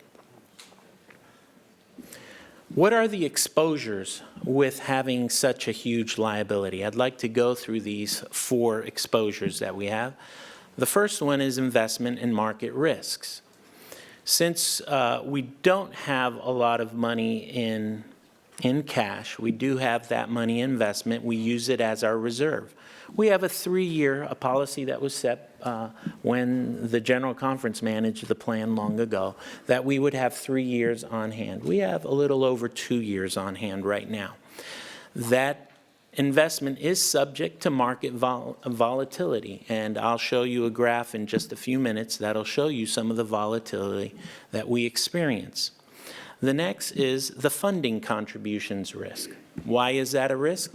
Well, as we go further on into the future, folks, we have organizations that are dropping off. We had multiple ABCs drop off. We've got academies that are closing and they drop off. We had the Review and Herald that dropped off just a few years ago.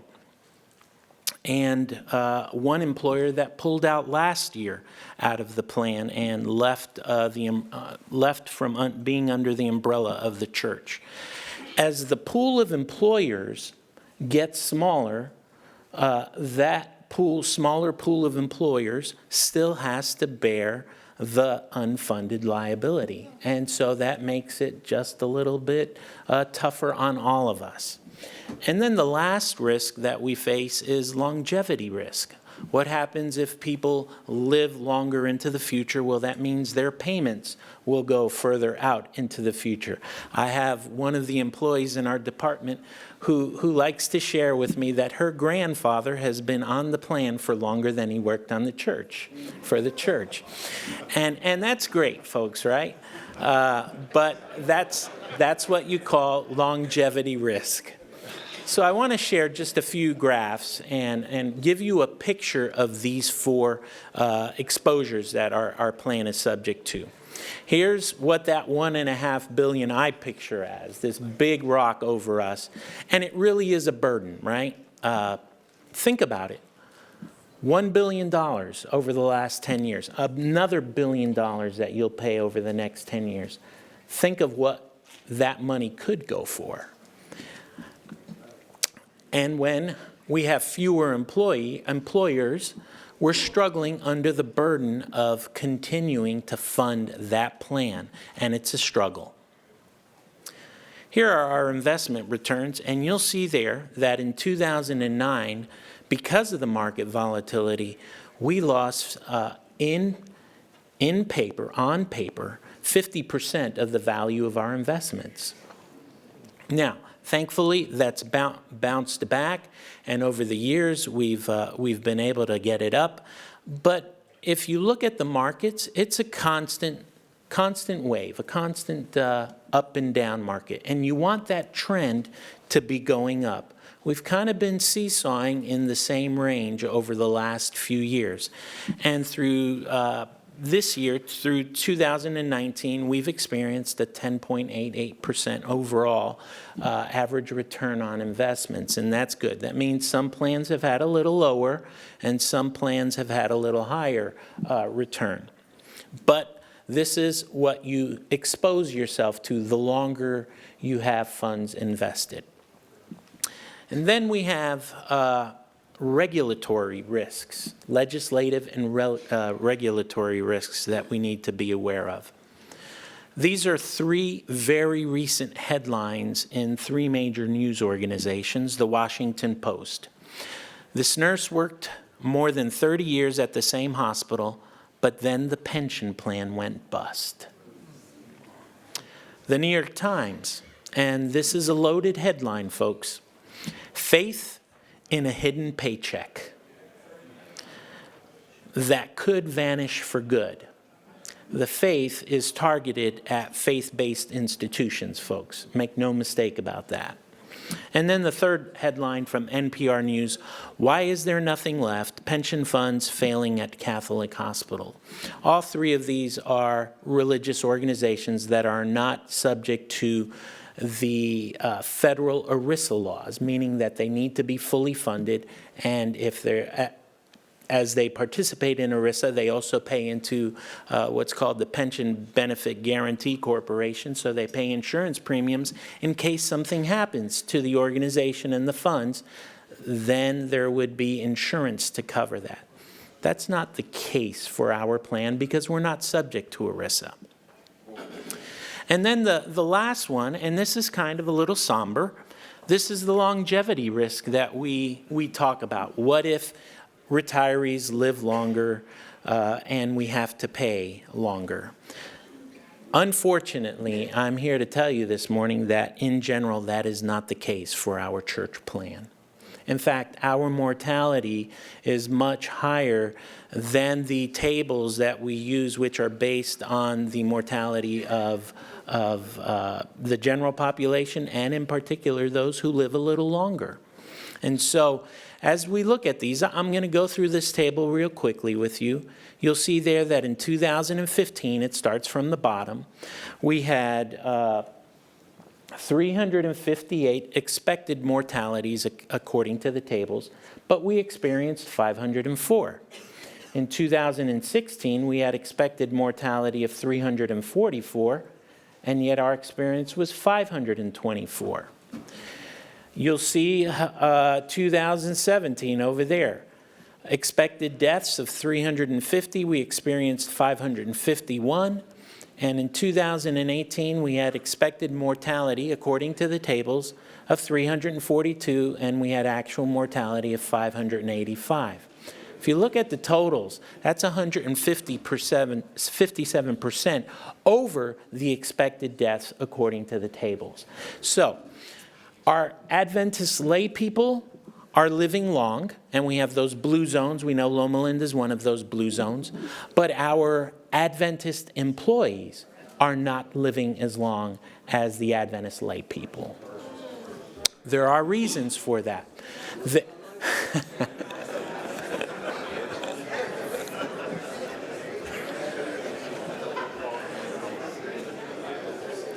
As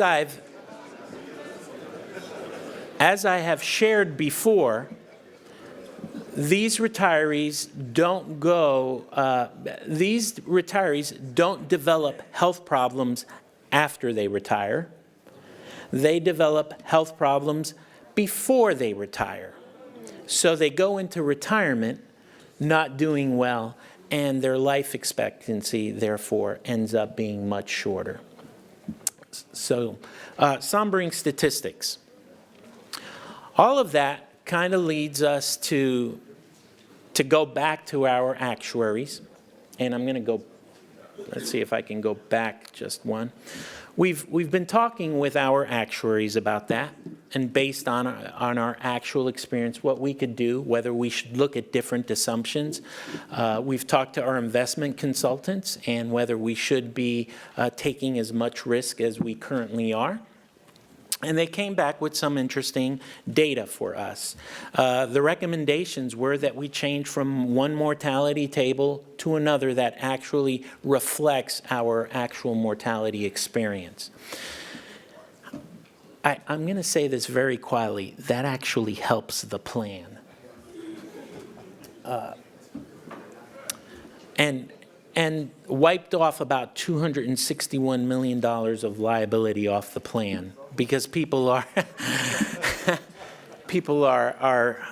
experiencing mortality sooner. And then our investment returns, we were seeking and saying we have a market expectation of 6%. However, given that over 50% of our investments is in fixed income, we would have to have a 10%. In order to have a 10% return, we'd have to put more investments in riskier investments, meaning stocks and so forth. And they don't feel that's appropriate for our plan, so they're suggesting a reduction in our market valuation return. All of that makes the numbers change, and because we're working off of 2018 numbers, I don't have the latest figures for you, which will be done as of January 1, 2019. However, that led us to some further discussions, and whether we wanted to continue using the pay-as-you-go system that we've been using. They came up with a recommendation that we actually fund the plan within 15 years. At the end of the 15 years, if we were to continue on with the level of funding that we had and lowered our market expectations by about 2% and increased our contribution to the plan in 15 years, we'd be able to bring it up to a funded status so that we could then pay out the rest of the projected cash flows through the assets based in the plan. Now, this isn't new. This has been done before. One of our organizations, Canada, has actually had to do that because the government came in and said, no, we're not going to let you manage your retirement plan. We're going to put the onus on you to fund your plan on an ongoing basis to about 100%. In addition to that, the hospital plans, which were one with the church plan up through 1981. And then in 1981, they said, we're going to split off. We're going to fund the plan because they were on a pay-as-you-go system as well. And within 5 to 6 years, they had a plan for 10 years, but because of the market doing fairly well, they did it over a 5 to 6 year period. The hospitals have never put another dollar into the plan, and yet we've been managing that plan and paying the retirees out of the market returns of that plan. And so it does work. The question is whether we have the desire and the motivation to make this happen. There has been, we had a very vigorous conversation in our board, and they asked us to look at some of the data that we brought back, and we brought back what the actuaries and the consultants asked us to bring back. But we're going to go back, and we've been talking to them about bringing us more current data to see that if we at least maintain the same level of funding over just a few more years, whether we could get to that funded status and then not give you back 2%, but give you back perhaps, over 8.4% that you're contributing right now, 7.4% back to the institutions. That would be significant if we can get to that point.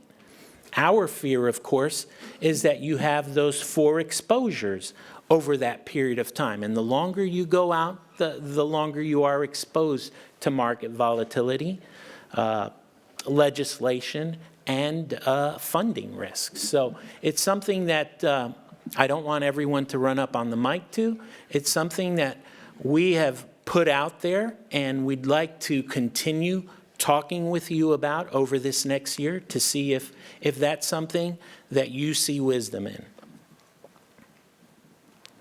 Here is the actual cash flow projections, and I'm going to show you what the new assumptions would mean for the church.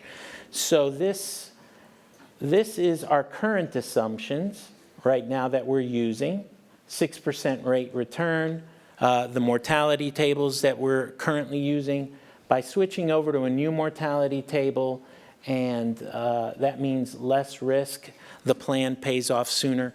There is quite a difference in savings here.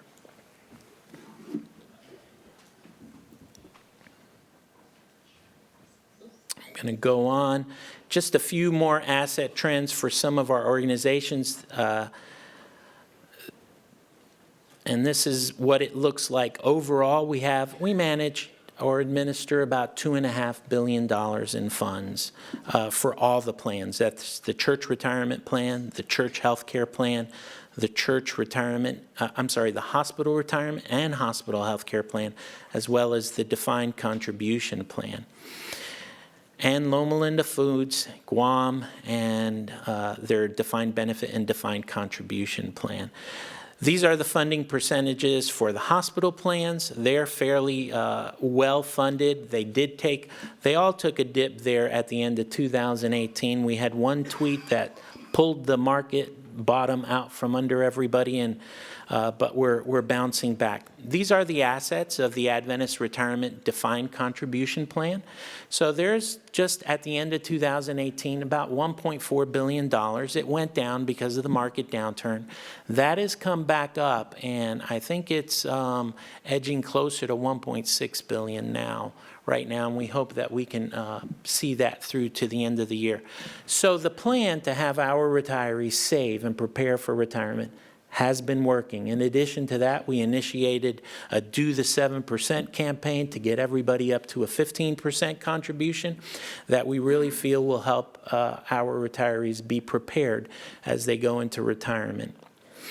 And the last thing that I'd like to share is that we are coming with a suggested cost of living adjustment for our retirees of 1.6%, which is the same thing that Social Security is doing for the retirees.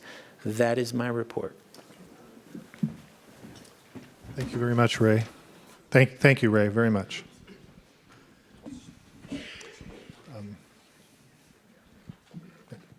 Sure. Hindsight is perfect, but in looking back, were we a little slow to move from a defined benefit to defined contribution in light of seismic changes across corporate America that were happening at that time? Maybe understandably, we were a bit tardy on that. And then just a follow-up, if you wouldn't mind commenting briefly, these monies are professionally managed, I'm sure, and just wonder if you're satisfied. I assume you are with whoever's managing it, and maybe you could just tell us a little more about that. Thank you. Sure. I'd say that we were about 9 years too late getting into the defined contribution era. When the hospital froze their plan and jumped into the defined contribution, that probably was a good time for the church to have done that. But that's looking back in hindsight, right? The church moves a little slower to make decisions. And sometimes, folks, that hurts us. That's the truth. As to the professional management, the funds are all managed through the General Conference Investment Office, and they use a subset of investment advisors. We have a specific investment consultant that we refer to. We haven't always been on the same page about what needs to be done, and I'm not talking about our consultant. But they are being professionally managed. And their advice, of course, is that we need to back off on the risk. And in a low interest environment, interest rate environment that we're in, it makes it that much more difficult to earn enough on your portfolio going forward. Thank you. Mike, number 2. Stuart Pepper, Pennsylvania Conferences. As someone who ran this morning because I want to live a long time and I don't eat as much tofu as many Adventists do, but anyway, I come from the defined benefit plan from 1999 or whenever it was frozen a long time ago, and I'm looking at the cost of living adjustments. Do your models, because I was guaranteed COLA, guaranteed COLA allowances, do your models actually project out a continued cost of living, or are you just projecting out at today's rates? I mean, I'm seeing what you're doing this time. So there is a projected cost of living built into those calculations. Okay, that's really good, because I'm planning on breaking that bank. Yes. Thank you. Mic number 3. Thank you. Ray, I just think that the body needs to understand it wasn't just the fact that we were late going to the defined contribution plan, but that the old plan was so poorly socialized. We really need to, just accept the fact that the old plan was not well socialized. And as such, the entities that were carrying it were at the lower level of the church. And we were giving a large number of people a free pass.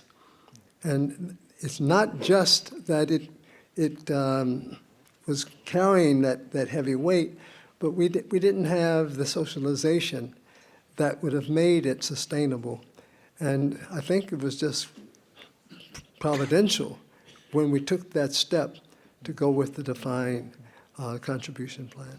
That's an excellent observation, Elder Kibble. The way that the funding of the plan has been socialized, there are different organizations that pay different rates of contributions. And one of the lowest rates of contributions into the plan is the education field. And yet our colleges and universities are some of the highest, have some of the highest amounts of employees and liability going forward. So we are subsidizing a large subset of employers. The plan was never designed to be subsidized by every organization based on the amount of employees that they had coming through the system. It was socialization. And at this point in time, right, we can only speak as we're looking back. That has come back to bite us. And going forward, it continues to be a challenge in light of the number of organizations that are dropping off like flies. Thank you. And I think we owe a debt of gratitude to Ray Jimenez and his team and Retirement Department, what they do to make sure we have some sustainability when we retire. We will have a very significant retirement discussion later on today, and we really solicit your input to that conversation. Thank you again, Ray. We're going to continue with our report. There are just a few more items.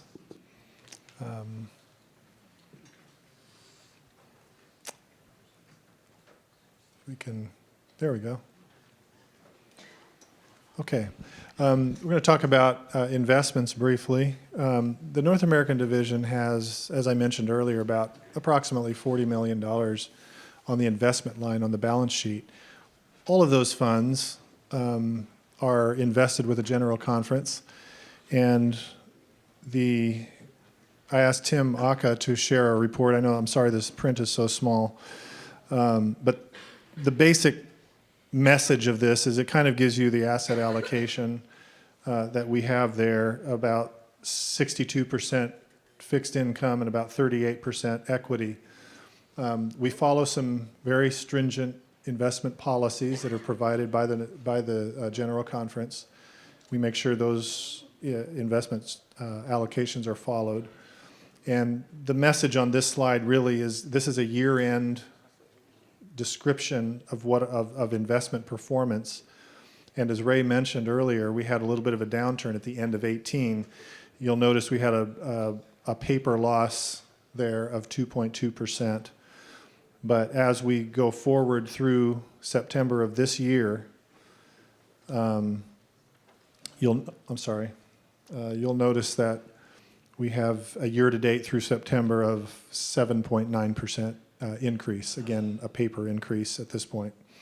So that's the message of this. We have the funds invested. We have some cash in-house, of course, because we have cash flow needs as we pay payroll and pay bills and so forth. And that cash flow is pretty significant. As I mentioned earlier, we run, on average, $300,000+ per day. but the volatility of that number is significant. So we have to have a fair bit of cash in the bank available every day to meet those needs. But we do have some reserves, and these reserves are invested in these ways. And at least through September of this year, the gain is about 7.9%. Just a kind of a headline overview. You can see some of the headlines that are recent from some of the major publications, financial publications. The indication basically is we've had a long bull run, the longest in history, and there are indicators out there that suggest recession. My perspective on that is we use professional managers and we set asset allocations not by emotion or not by what happened yesterday in the market, but what we do for the longer term, and we kind of evaluate that on an ongoing basis. We don't react daily to fluctuations. You can see some of the stock market fluctuations recently are crazy, up 200, down 300, I mean, on a daily basis. But we don't react to those kinds of things. We look at the longer term, make sure we have a safe allocation and that we're within the policy guidelines. All right, I want to share some significant initiatives with you that we're talking about under the umbrella of Treasury. We have the IT department as well as the department deals with our accounting software. And so I just want to share a couple of things that we're talking about now and we're actively engaging with. Our data cloud collaboration, where we have our data housed. Change in philosophy. We had used some third-party co-location sites. In other words, outside of the church, we hired a business to house our data. Philosophically, we have changed that orientation and are bringing our data in-house. So all of the data is managed and housed in the Seventh-day Adventist Church or a Seventh-day Adventist Church-owned institution. And we're sharing our expertise, and there is, by the way, considerable expertise in the Seventh-day Adventist Church in this space.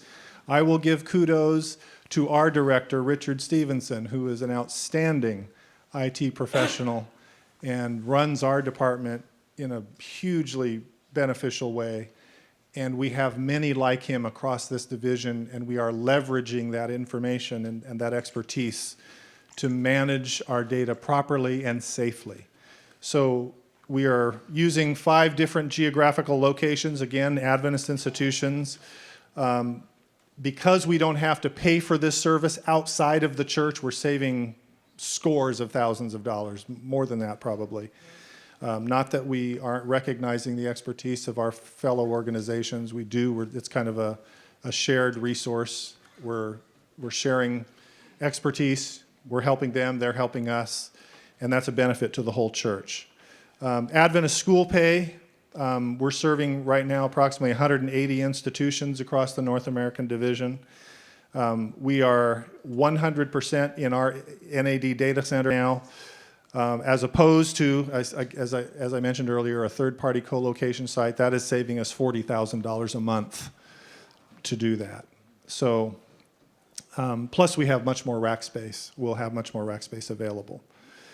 Our web-based payroll, APS.net, kudos to Michael Park, and his department, who runs an amazing operation managing our payroll software as well as our accounting software. We continue to try to standardize that information across the North American division. We are coming up just very shortly with a web-based local church accounting software as well as a web-based local school accounting software. Those are right on the edge of being delivered. And I know that's going to be a huge benefit to our local institutions.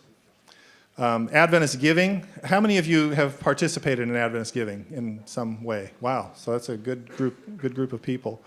That continues to grow by 15 to 20% a month. sorry, a year. Wish it was a month, but a year. The fees are high because there's a pretty high use of credit cards, but we continue to communicate the desire that we use more of an ACH orientation, which is way, way, way cheaper.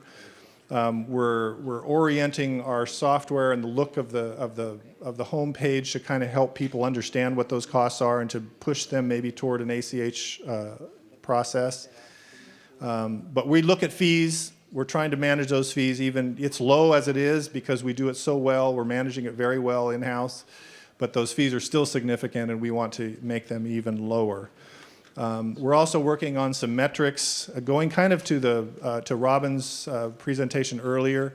We want to provide some basic financial presentation metrics and tools for especially our younger, less experienced treasurers, so they have kind of a template to look at and to follow in terms of sharing financial information and evaluating financial information that they have before them.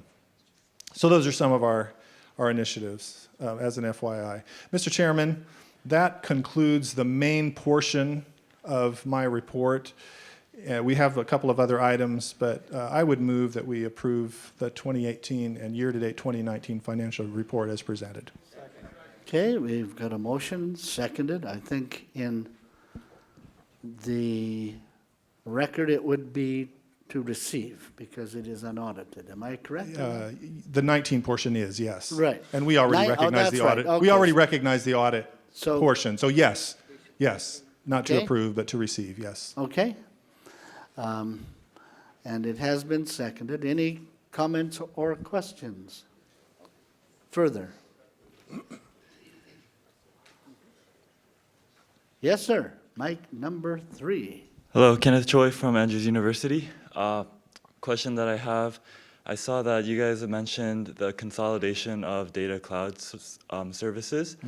And in terms of consolidating resources for different institutions and organizations, as a student, I was wondering, are there any consolidation efforts for resources such as like Microsoft Word, Office, and things that schools provide to students? Is it uniform across the NAD, or does each school provide their own resources for their own schools? That's a great question that I don't know the exact answer to, but I suspect, and I don't know where Arnie is. He probably would have a better answer than I do, but I know that in the Adventist Church, we do have very discounted educational costs for those type of accounting services and software packages. It's pretty significant. So I know we're leveraging it in that way. So I think across North America, we advantage ourselves by discounts across North America. So I think that's available to most of our educational institutions. Thank you. Good question. Okay, thank you. Okay, we have a motion, seconded. All in favor, please say aye. Aye. Opposed, nay? That is carried. Thank you. I just want to recognize the staff. There's a lot of people that put all of this together, and in this particular case, put most of it together before my arrival. So I want to thank Mike, Carol, Sharon, David, Lynette, Maida, Michael, and Carol in my immediate space. Thank you to you guys for what you do. I think they deserve a round of applause. They do. Excellent work.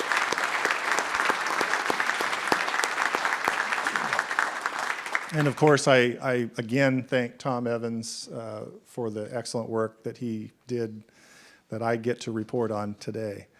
I thank the Adventist Retirement Group. You see their names there. Thank you, Ray, and your team, as well as Michael and his team in the Adventist accounting system. And I just want to take a moment to recognize Judy Glass, the newly elected under-treasurer of the North American Division, who I believe will join the team toward the beginning of next year. So thank you to this group. Incredible people, and I'm so grateful and blessed to be able to work with them. Just by way of report, Mr. Chairman, I want the group to know that the North American Division Compensation Review Committee met under the direction of Elder Gary Thurber. We've reviewed both the 2018 salaries and benefits as well as the specific travel report, and that's just an informational item unless you want to take an action that recognizes that it was done. Yeah, I think we need to receive that report. Okay, I would make the motion that the body receive this Okay. report. Is there a second? There is. Any discussion? I'm going to come to you in a minute, Ron. On the report, on this report. All in favor, please say aye. Opposed, nay. That's carried. Someone at mic number 3. Just a general observation that I think would be helpful for us to at least someday consider in light of our talk about parity and equality and also the need in Treasury.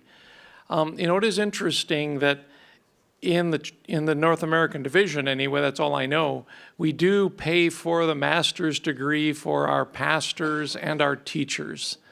But we don't have any sort of help that we provide for our treasury people to receive their master's degree. And so many of them who know they need it must fund it themselves.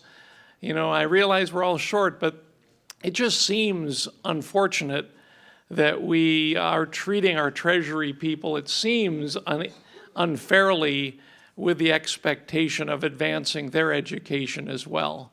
So I would just encourage us to think about it, address it someday. I have no answer for it because I know that's more cost, but I do think it's a valid concern to treat all of our officers, if you want to look at it like that, in an equal way.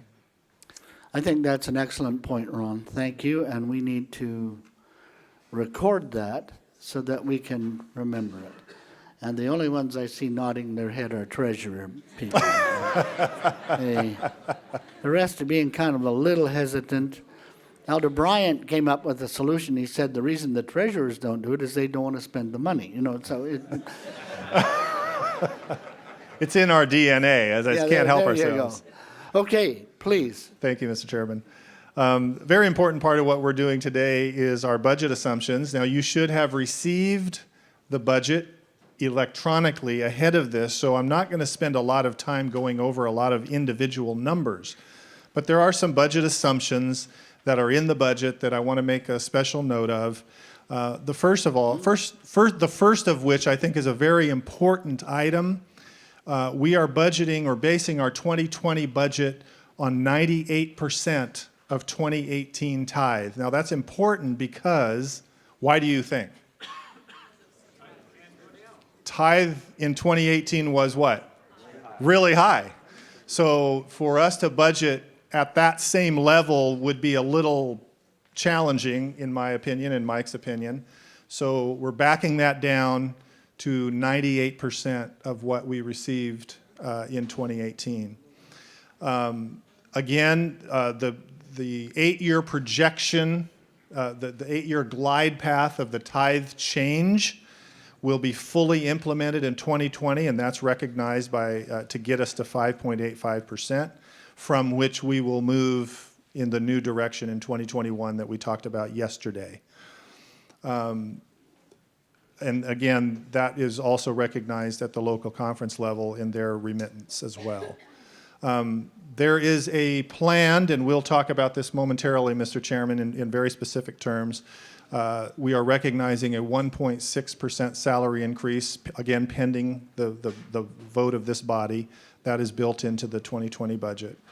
And then we have adjusted the appropriations according to the actual tithe received in 2020, which we will recognize in the appropriation increases to the various institutions. Just to give you an idea of what the actual figures look like, kind of what we're basing our numbers on partially in the 2020 budget, you can see the 2018 figure of $1.1 million, just a little less than $1.1 billion there in total gross tithe. But of that amount of money, of that total gross tithe, the North American Division receives about $182 million. This is actual 2018 numbers upon which we are building the 2020 budget because 2019 is not done yet.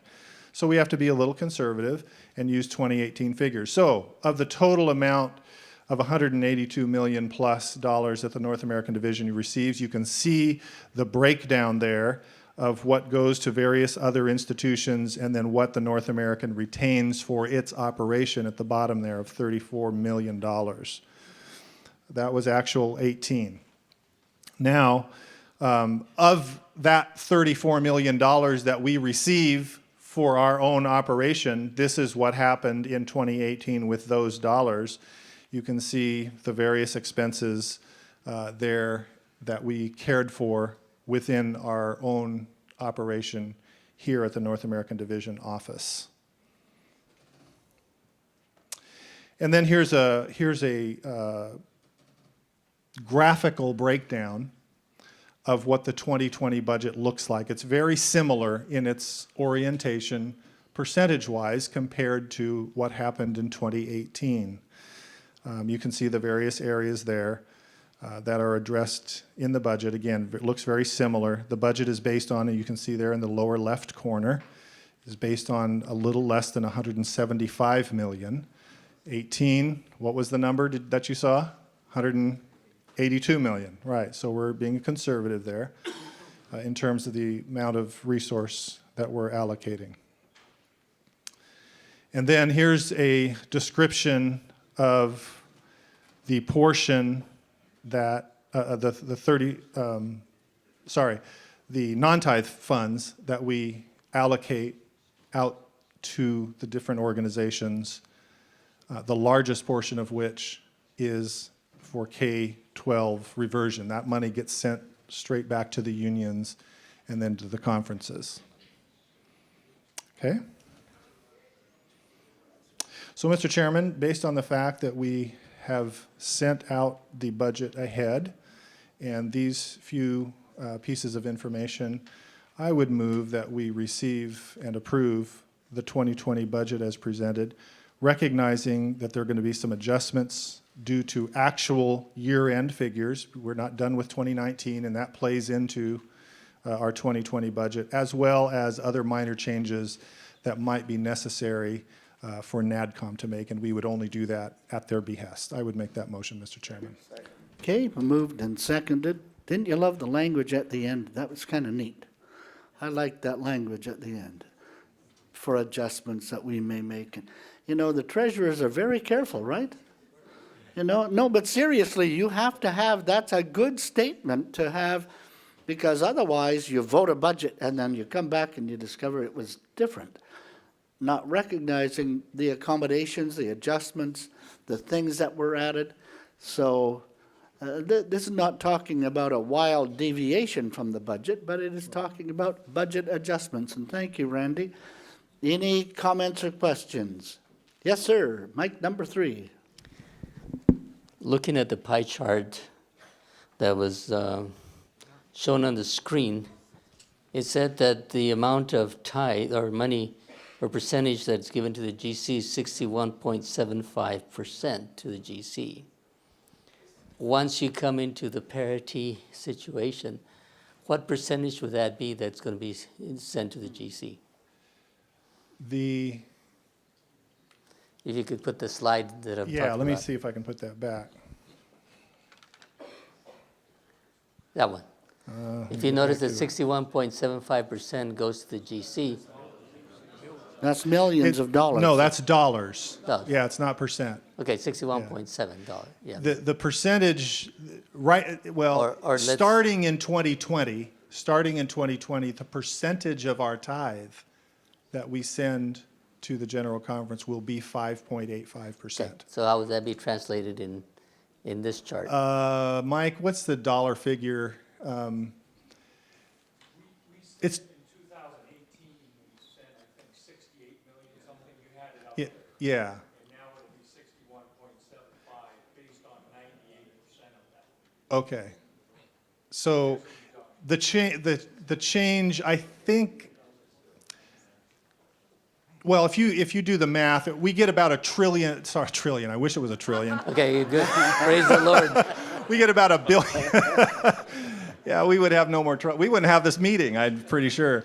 No, In Hawaii. we get about $1 billion in tithe annually. So when you look at the glide path of 2%, for instance, 2% of $1 billion is $20 million. So it'd be about So 40 that, in terms of when we're done with the 4-year glide path, we will have saved, if you will, or retained about $20 million. So that's how it translates, roughly. Okay, I guess a follow-up question then would be, other divisions are going to be doing about the same? Their glide Theirs are path gonna is go up. different. They're going up from 2%. We have 5.85% Right. today. They have 2% today. Their glide path is going up 1% over 10 years. We're going down 2% in 4 years. So the math is different for them. And if you remember, the world tithe, beside North America, outside of North America, the world tithe last year was approximately $1.4 billion. We are, North America, approximately $1.1 billion, a little less than that. So their tithe is a little more. So their percentage overall, collectively, will be a little bit more than the 20 million that we identify here. Thank you. Okay, over to Mike 1. Thank you, Brother Chair. Am I to understand that the 1.6% salary increase is part of this Yes, action? that is if built we in. vote this action? Built in, yes. Okay. Well, no, the budget portion recognizes an increase of 1.6, which will be voted separately Okay. by the body. And we just assumed that because that's the recommendation. But if the recommendation from this body is different than 1.6, we will make that adjustment. Thank you. Okay, over to Mike 2. I was a Who little are you? I was a little unclear on Who- what you oh, just wait a said. minute. Who Yes, are sir. you? Bob Cundiff, Northern New England. Thank you. I was a little unclear on what you just said. Are we voting the 1.6 right now? No, We're not. no, All right, no. I'll be back. No. Let me, there's a couple of people that are unclear about that. Let me just be very clear. The budget that we are proposing includes an anticipated 1.6% salary increase. However, we only put that in there because that is the recommendation from Treasury and from NADU. However, this body will vote separately in a few moments on what that number will actually be. And if it's different than 1.6, we will change it in our budget to the number that you allow. Okay? Just Okay, to be Mike clear. number 2. Stephen Mayer, Treasurer, Pacific Union Conference. Could you remind us the differential? We're going down to 5.85, and I believe there's a 30 basis points difference, but the amount that the conferences will be keeping is 15 basis points. 15 basis points. Does that complete a process from, could you explain that one? Yeah, that could, Thank there you. was it's a little complicated because we're kind of merging two tithe reduction processes at the same time. 8 years ago, there was a tithe reduction process put in place that would glide us down 2%. Okay? 1% happened really early in the 8-year period, and then there was an incremental change over the following few years to get us to completion at the end of 2020. So the 15 basis points that Steve just referenced is the savings on that glide path to conferences. And that glide path concludes in 2020. So we recognize that in terms of how tithe is received and what the remittances are. We recognize that difference in the remittance process from conferences. Now, we're shifting in 2021 to the new glide path of an additional 2% reduction from 5.85 to 3.85. Now, that will happen over 4 years at 0.5% per year. Today, at this moment, we do not know how the conferences will relate to that, except to say that the North American division, as a net product of the receipt of those extra monies, will pass all of that money down to the local field. Now, we don't know how that looks at this moment. We'll discuss that at a later time. But we do know that as a net arrangement of that 2%, in other words, we're gonna net out some costs that come with that 2% that the North American Division is going to be required to pay. We're going to net that out of the 2%, and then whatever remains, which we hope is most of it, will get passed on to the local field. And we have that to determine how that looks, at this point. We don't know what that looks like at the conference level at this moment. But you will be the first to know. But you will be the first to know, yes. All right? Okay. We have a motion on the floor, seconded, that we approve the budget. And I'm going to ask you to vote. Take out your electronic voting machines.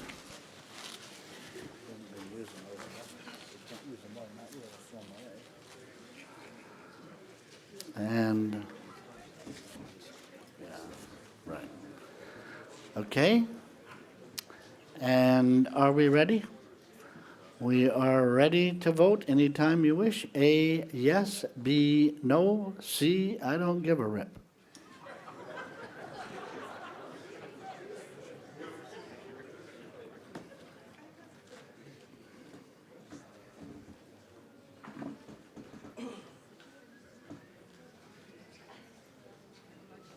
Okay, the totals there, why do I always, is that 188, 7, and 5? Thank you very much. That passes. So, Randy? Okay, thank you, Mr. Chairman. We have just a few more items. Hopefully, they'll be fairly quick items. Hopefully, I can get back the screen here. There we go. Thank you. Guam, Micronesia, we treat a little bit differently than the rest of the North American Division when it comes to salary. We asked them, Don Lloyd and Ken, thank you for the administration there, Reminster, for their input as to how they want to relate, how they need to relate as an organization to the salary increases. They vote and they send us their recommendation. This is their recommendation, Mr. Chairman, to implement their salary scale on this basis. I would move this. Okay, got a motion, seconded. Any comments or questions? All in favor, please say aye. Those opposed, nay. That is carried. Thank you. Okay, I'm going to ask the table to put up the remuneration item, which I think is item number 8 on the financial agenda. Thank you, Andrea. So let me just go over very quickly. We'll go over this in detail. We'll see this on the screen. But very quickly, the union treasurers as well as NADUP have recommended to this body a 1.6% increase in salary to be implemented July 1, 19. Okay, sorry, July 1, 2020. I beg your pardon. So that is the recommendation, Mr. Chairman, as far as the salary increase goes only. There's some other items. There's an adjustment in per diem, which we're suggesting to happen from $50 to $54. And let me explain how those two things happen. First of all, the salary increase. The policy practice has been over time that in June of any given year, we identify what the CPI is for the United States at the end of June. So this past June, June 19, we took a look at that, and that number was 1.6%. That is the only reason we recommend that here at 1.6%. Now, I will hasten to say that I think most of us understand that when we look at the CPI number that comes out in June or any given month, that number does not include all of the costs that we experience. We all understand that? They pull out some of the major stuff. I don't remember what they are off the top of my head, but I think if one of them is fuel costs, some of it's grocery costs, some of the commodities. But they're major costs that are not included in that number, so the actual rate is significantly higher than 1.6 that we all experience. So one of the things we need to wrestle with in here is the fact that when we propose a 1.6% increase, as we are this year, we recognize that that number, even that number, is not keeping up with reality. Okay, we all understand that. I just want to make that clear. The other thing on the per diem, the only reason we're suggesting 54 is that is the lowest rung on the IRS scale for per diems across the country. Because of geography, certain per diems are higher on their scale. Well, they're all higher on the scale. We're picking the lowest one. Okay? So that's why the recommendation is what it is, Mr. Chairman. I don't know how much detail we want to get into before we talk about just those two items. Those are the two primary items. I think we need to move into those two items. Okay. If it's appropriate, Mr. Chairman, I would move that, and again, this is coming as a recommendation from the union treasurers as well as NADUP, recommendation of an increase of 1.6% to be implemented July 1, as well as the per diem adjustment, as I mentioned. Okay, Elder Bryant, I need you to, he said a weird word. He said NADUP. Do all these folks know what NADUP is? Would you like to share with us what NADUP is? Certainly. NADUP is the group that meets twice a year, and it is composed of the union presidents, secretaries, treasurers, union vice presidents, and also the North American Division officers, presidents, secretaries, and treasurers, and associates. Thank you. Okay, we have some folks. We have a motion. It has been seconded. I'm recognizing mic number 2. Thank you, Mr. Chair. I understand that we have this discussion every year, and that the usual rhythm is that presidents and treasurers will stand up, and some will be for it, and some will be against it. And I feel like I could argue that either way, and then I understand the issues that are involved there. Rather than stand up and attempt to lecture this body on the economy and election cycle nationally coming to an end and all of those implications and those things that we are not good at predicting anyways, I thought I would rise to speak against the motion from more of a personal standpoint and just share a little bit about how that comes across and how it impacts us in our territory in the Northern New England Conference. Yeah. When I arrived in Northern New England 6.5 years ago, we were leading the division in tithe loss. And our reserves were at 32%, which means that we're stressed about being able to make payroll. And as an administration, it's no fun to have that discussion on a monthly basis. This year, when January rolled around, we realized it was our 10th year, so we're now into a decade of chasing the division with regards to cost of living. We were never more than a year or two behind, but still just the emotional impact and the recruitment impact when you're trying to recruit staff, and they ask that question you hope that they don't ask, are you guys at the NAD recommended pay scale? And to have to say no, it's just you have to process that with employees and with your current field and all the rest of that. I'm happy to report that in May of this year, we reached 100% of NAD recommended reserves. We praise God for that. Congratulations. Great. In July of this year, for the first time in a decade, we caught up to the North American Division with regards to our cost of living. And we're celebrating that as a conference. We're celebrating, we're talking about it, we're writing, we're affirming people with regards to stewardship and the way that the Lord has blessed. And it feels really good, and we're in a really great rhythm right now. And we're just not going to be able to do this. I mean, for us to do this, we're going to have to cut staff programming or staff programming or tap into reserves, and we're not doing that. That's just not the rhythm that we're in. It's not the energy level, and it's not the conversation that we're having administratively or as a territory. And it's just going to be hard to bring this news back home, because to us it's going to feel like if we vote this, then we finally caught up to the church, and now the church has run off and left us again. And it's a little discouraging, and it's a little disheartening. I understand the broader issues, and I understand this conversation is not about little old northern New England, but I would urge that we vote this motion down. Well, you would not be faithful to northern New England if you hadn't made that statement. I believe Mike 1 would have been next. Now, I saw Alder Kibble standing at the mic, and he's just waving at me. He wanted to get up so I could see him, and he's waving at me. Hi, Alvin. Mike 1. Mr. Chairman, Maurice Valentine, Lake Union Conference. Just wanted to ask for a clarification. It seems that last year we used the word may in this statement, and I could be completely wrong on that, but I thought that it at least gave some of our conferences some sense of, well, this is not a mandatory statement. It is something that gives them some leverage to be able to do what's in their best interest. Yeah, So, the actual policy reads, as it will get translated, if you will, the policy reads up to.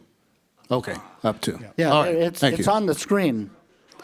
It's on the screen, top line, to affect a salary increase of up to. Okay, I believe, Mike, I think you were there first. My comment is this, that I'm going to make a recommendation to amend this motion, but I'd like to make a statement first. And the statement is that we come here and we say we're a team. Sometimes it doesn't feel like a team. The monies that get generated up through the levels of the church start at the local church. Start with individual members, Right. local church, then the percentages kick in at the conference level. Many institutions and levels in our church aren't producing any money. They are the recipients of those percentages. I think at some point it would be well to provide some information. And maybe everybody already knows this and I'm the one who doesn't. I don't want to do anything to embarrass anybody, so I don't think it should be done by name of organization. But when we hit a situation where conferences cannot do the raises that everybody is voting, we need to understand what the disparity is happening between us. In other words, I would like to hear information that as of right now, 2% of our conferences or 3% of our conferences are not at the wage scale. I would like that kind of information, because to tell you the truth, guys, if we don't stay together, we're going to have a growing disparity, and that is going to have an effect. Right. It's better that we hang together. So I'm not saying anybody needs to say Iowa, Missouri Conference, it did not do this. But if we didn't, I think that information should come in the way of, so we can begin to sense a balance. I will respond to that, and I'm so sensitive to this. Most of my career is at a local conference, and I understand it 100%. 25 years I spent in a local conference, so I understand what you're saying. I will say, though, in terms of process, what happens, as soon as I know the number at the end of June, a little after that, to make sure that we're getting all the numbers proper, my communication is directly to the union treasurers. And my request at that point is very specifically, please check with your local conference administration to get feedback about this process and this amount, this number. So that communication happens and we bring that information to the Union Treasurers Council, which we had just a week ago or so. There was a lengthy debate, and not everybody agrees. It was not a unanimous vote. So we hear that conversation, the information is shared, and we get that from those individuals. I just want you to be aware of the process Yeah. that gets it to this point. It's not just some arbitrary thing that we Right. just decide. And I appreciate That conversation takes place. I appreciate that. But I think it would be good for a body who is voting a raise to understand what's happening to the entities that make up that body, of whether they're able to even do what we're voting. And the more to me, Iowa, Missouri is going to do whatever raise we vote here. That's been what we've done for years. I've spoken against raises, but if it happens, we're going to do it. But I'm telling you, I'm walking away from this microphone, and if there's conferences that can't do it, my heart says, how do I as a team with them relate to that? So I don't need to know their name, but I would like to know how many of our conferences are on scale with all the raises we do. My motion is that we reduce this to 1%. I want to ask some advice, because I think that the amendment is hostile to the motion. Karnak, is that true or false? It's not hostile?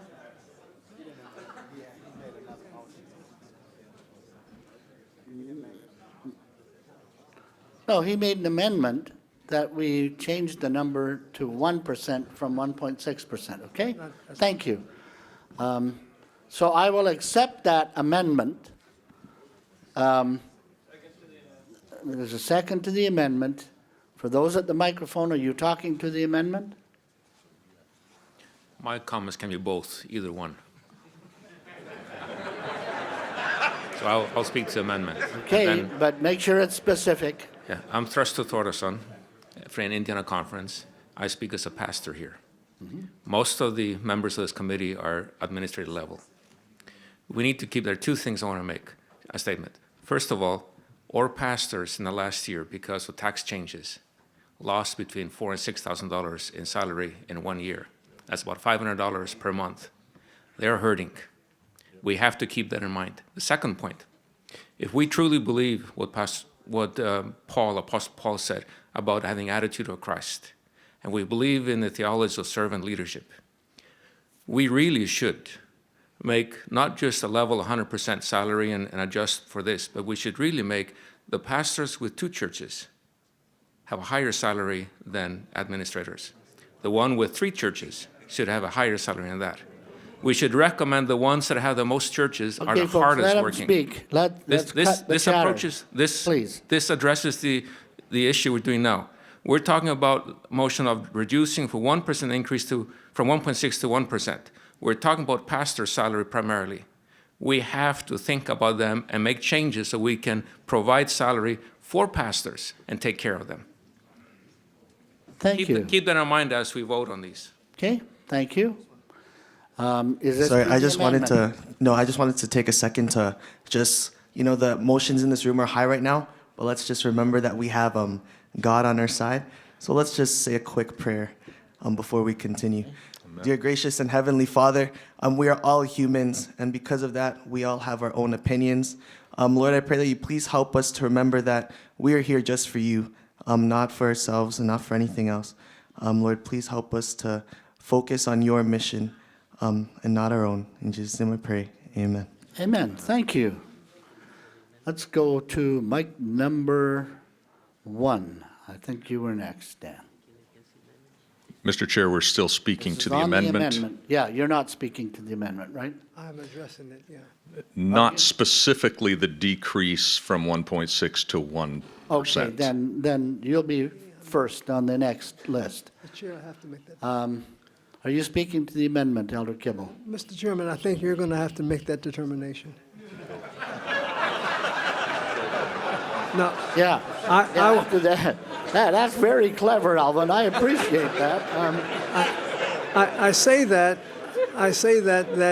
it may not be directly, so I'm being honest with you. Well, go ahead. My observation is, several of our conference presidents have come to the mic because of the challenges that they face. Back in the 1940s, our our body thought that it was wise for the strong to help the weak by developing something called the sinking fund. At one time, it was 1.5% of our tithe beyond the first $1 million. Those who weren't there at that point did not participate, but it was designed to level off. I'm talking about the difference between the challenges of employing and keeping people up to speed with the cost of living in some places, which impacts negatively on individuals at other places. And we came up with that levels out the ground without taxing either side of the equation. And so I wasn't sure whether or not that would be speaking against it. It's not necessarily speaking against the motion, but it is in fact addressing the larger issue. And that would be for this body at some point to consider giving study to what was at one time referred to as the sinking fund. Okay, thank you. This is to the amendment. No, he's not speaking to the. Yes. Are you speaking to the amendment? Yes. My name is Leroy Chacon from the Texaco Conference. I'm speaking against the amendment because right now the original amendment was 1.6, now it's 1. I wish, and it is my prayer, that instead of 1.6, that it would be higher than that. Because see, our pastors, our teachers, and our personnel are probably not paid the amount for the amount of work that they do. The Texaco Conference, we have tried, and we have gone through to make sure that everybody's being paid what they need to, but we have some areas in our conference that are high cost of living areas. Probably heard of Santa Fe, New Mexico, where it's extremely expensive, and we had to increase the cost of living adjustments for those areas. And now there's some other areas as well. So our pastors, our personnel, and our teachers are suffering. Not suffering, but I don't think they're getting paid adequately as much as if it was up to me, it'd probably be 2, 3, maybe even 5% increase. But now, for right now, I'm speaking against the motion because I think 1.6 is adequately enough. Thank you. Okay, thank you. Still on microphone number 3. Yes, ma'am. Who are you? Hi, I'm Tricia Payne, Lake Region Conference pastor. I'm speaking in favor of what was written, so I guess against the amendment, because it writes up to, which provides the opportunity for conferences who are able to go up to. So I think it's written well as is, and I just want to say I affirm it, and I thank you for putting it in place as a pastor in the field, knowing that every conference can't always make it, but it's there to say up to. So thank you. Thank you. Now, if there are people behind, I think number 2 is next, but there's people behind who want to speak to the amendment. You can come to the front. Yes, sir. Item number 2. Rick Remmers from the Chesapeake Conference. We are one of the majority of conferences this year that is running behind year-to-date on tithe. And we're hoping, like the overall NAD, to hit even or above. And so the 1.6 will be a stretch for us.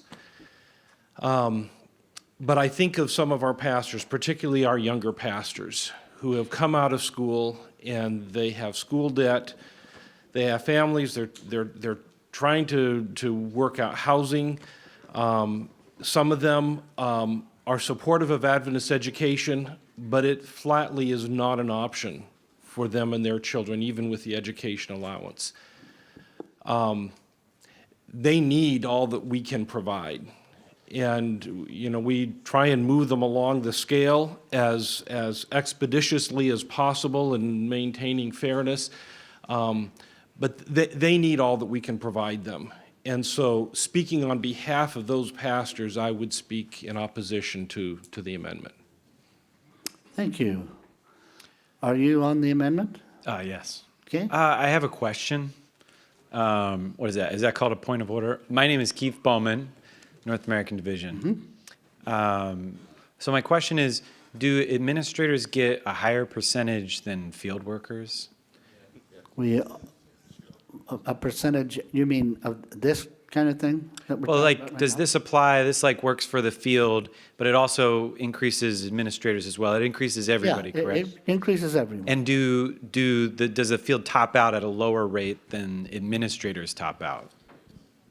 The answer is yes. We have a very compressed scale.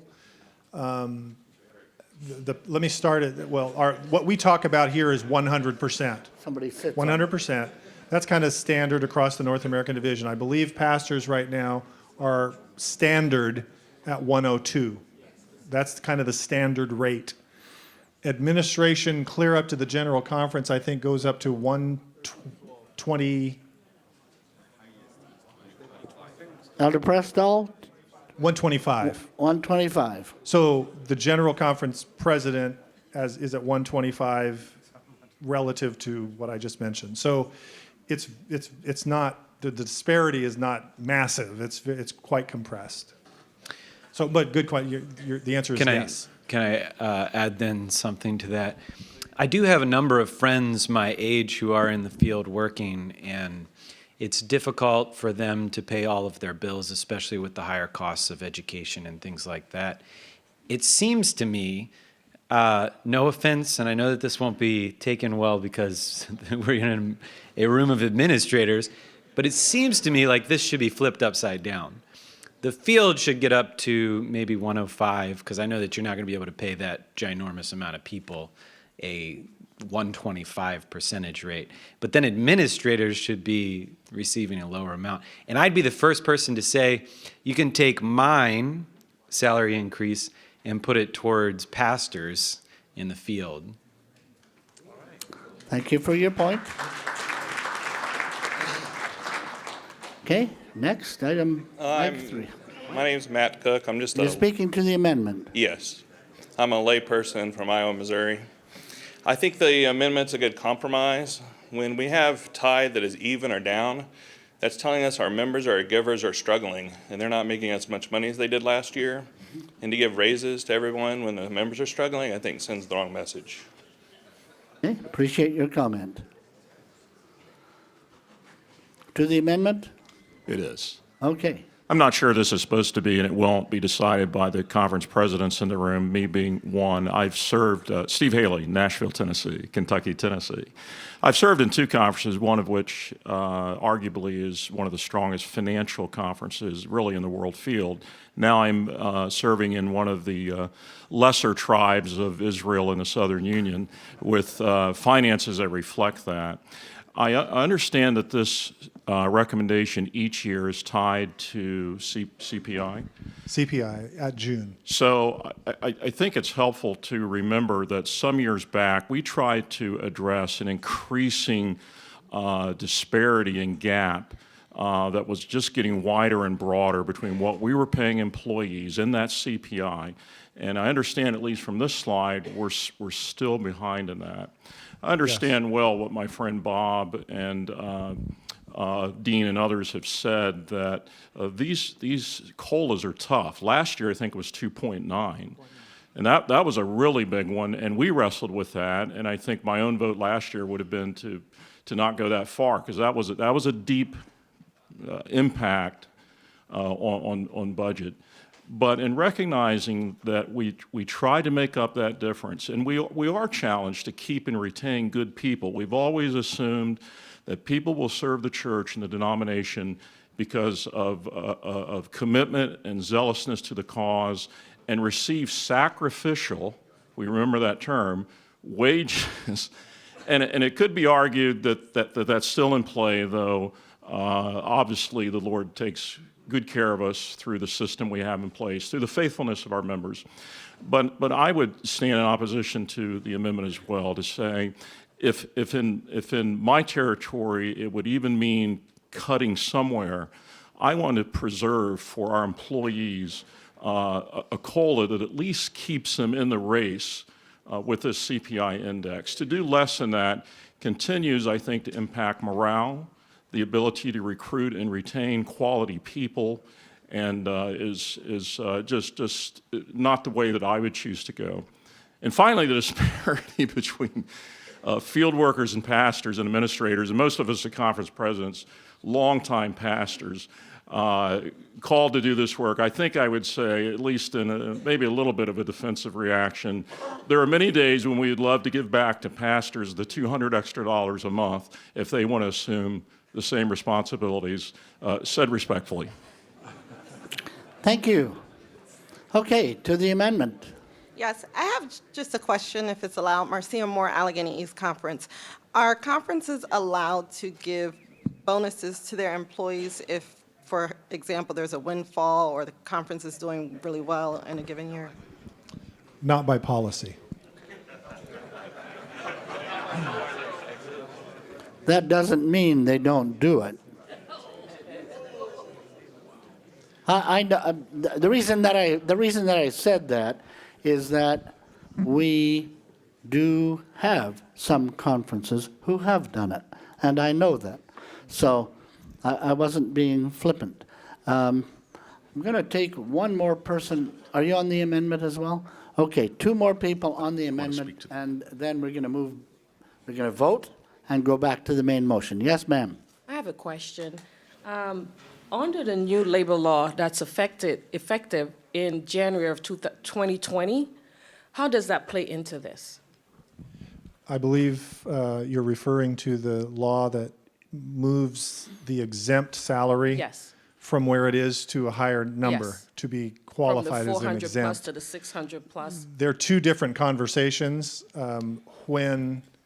If there needs to be an adjustment relative to that law in any given field, that adjustment will be made by salary, and then this will be applied to it. Thank That's you. that's the logistics of that process.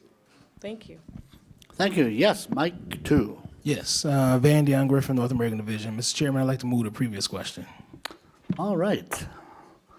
Okay, you know what he's done. He said, let's stop talking. And if you're in favor of that, I'm not going to ask you to use the electronic machine for this, but I will ask you to move it, use it when we come to the amendment. There's no discussion on this motion. We go right to the vote, and then if it passes, we go right to the other vote. Do y'all understand? Did I make that as clear as mud? You're voting only on the cessation of debate, okay? So all in favor of doing that, raise your right hand.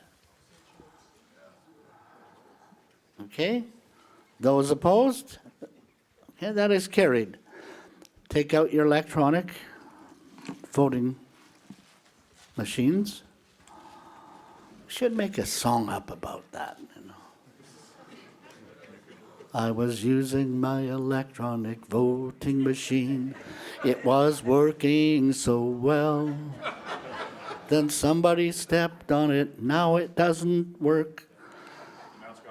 I better not rhyme with that because you know the word. Okay, we'll just stop right there. Take out your voting.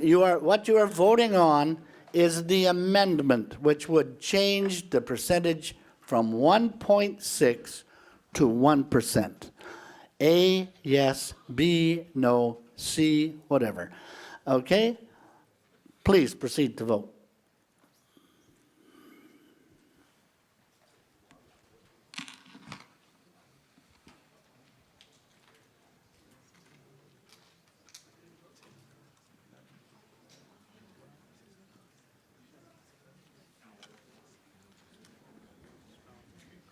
Okay. 141, 41 yes, and 169 no. Okay, so we go back to the motion. And Dan Linwood, you're the patient man. You're the first guy on the list. Please.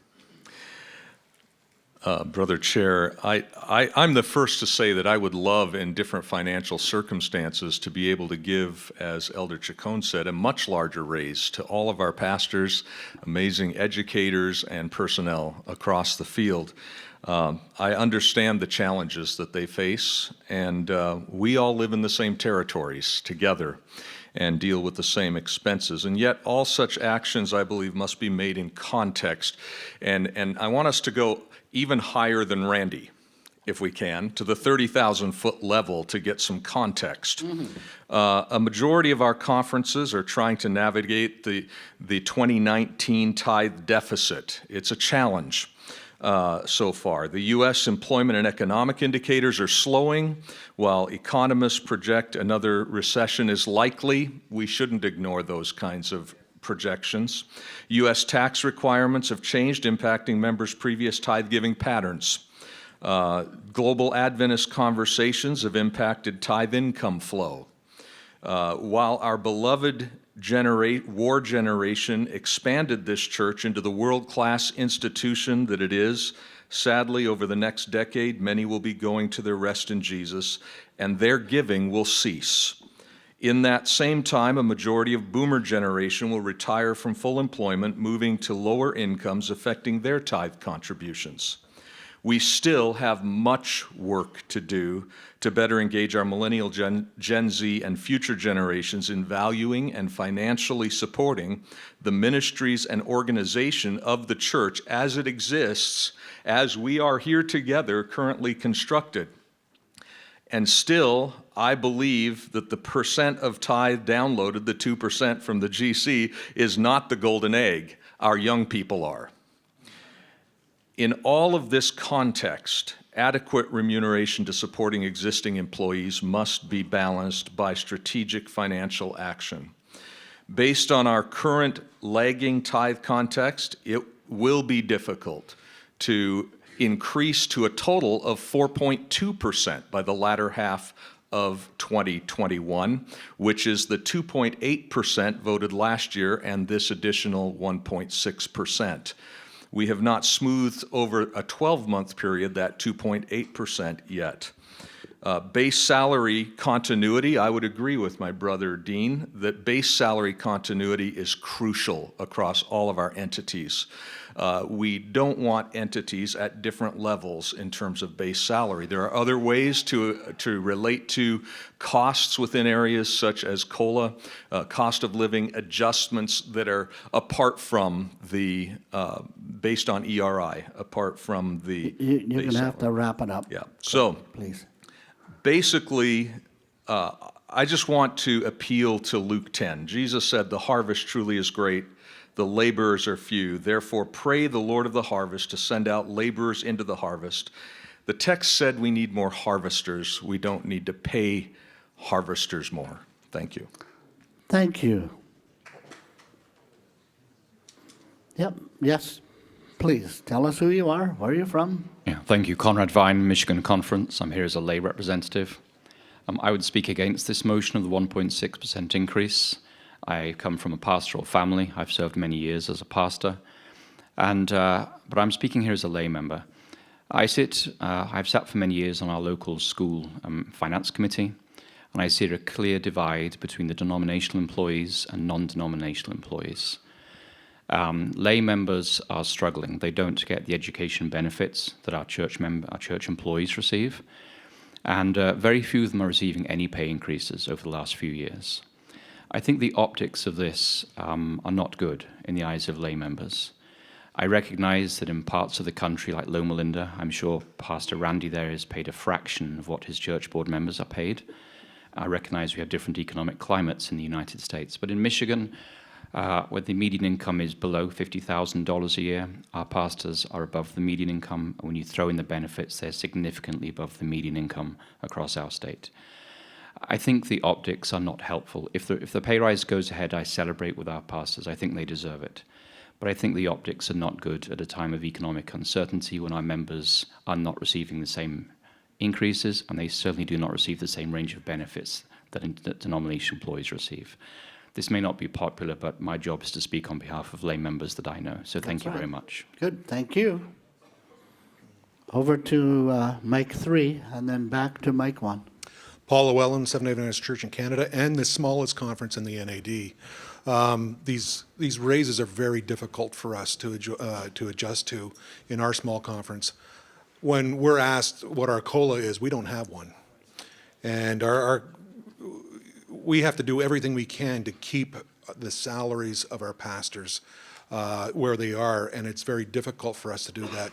I would really suggest that, like the children of Israel walking through the Red Sea, they did not pass through individually, they passed through as a group, and they did not go through till every last person was across. And for the sake of the small ones that are struggling, which includes us, please be very gentle on how you do these raises, because we have a hard time following suit, and we're still trying to catch up from the ones that were passed from last year. Thank you, Paul. Mr. Chairman, may I Yes. just make one quick comment? Just a correction. We mentioned, the gentleman asked about the wage percentage about where pastors versus administrators. I want to make a correction that the General Conference President does not receive 125, he receives 118. So just, it's more compressed than we shared. So just that correction. Okay, Mike number 1, who are you? Sharon Mabena, North American Division. Obviously, in money is not a very easy discussion, especially when it's scarce, but I hope we can continue to dialogue on the greater discussion of the organizations we run. Out there's a world of mergers and acquisitions. The question is, for instance, do we have to have a payroll department at every conference? Could payroll be done centrally, some in 1 or 2 places, and thus we save money on some of the way we operate? So I think we do need to go back, hopefully, to that question of how many organizations do we need to run? Could we merge some and gain some efficiency so that we can continue to hire people that are qualified and can continue to serve the church? Thank you very much for that insight, and I couldn't agree more. Yes, ma'am.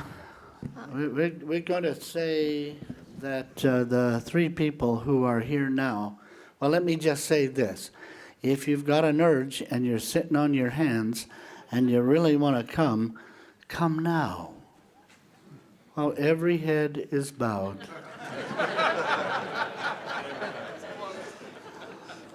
Okay, we're going to cap this with the 3 people who are currently at the microphones.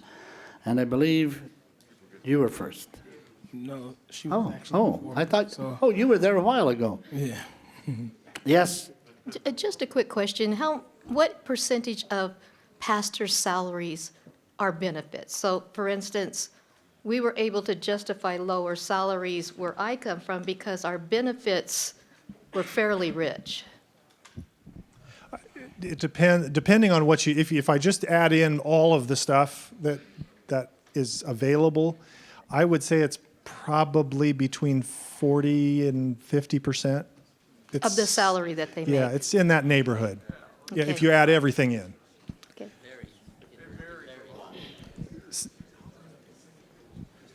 yes, sir. You want him to go first? Okay, please.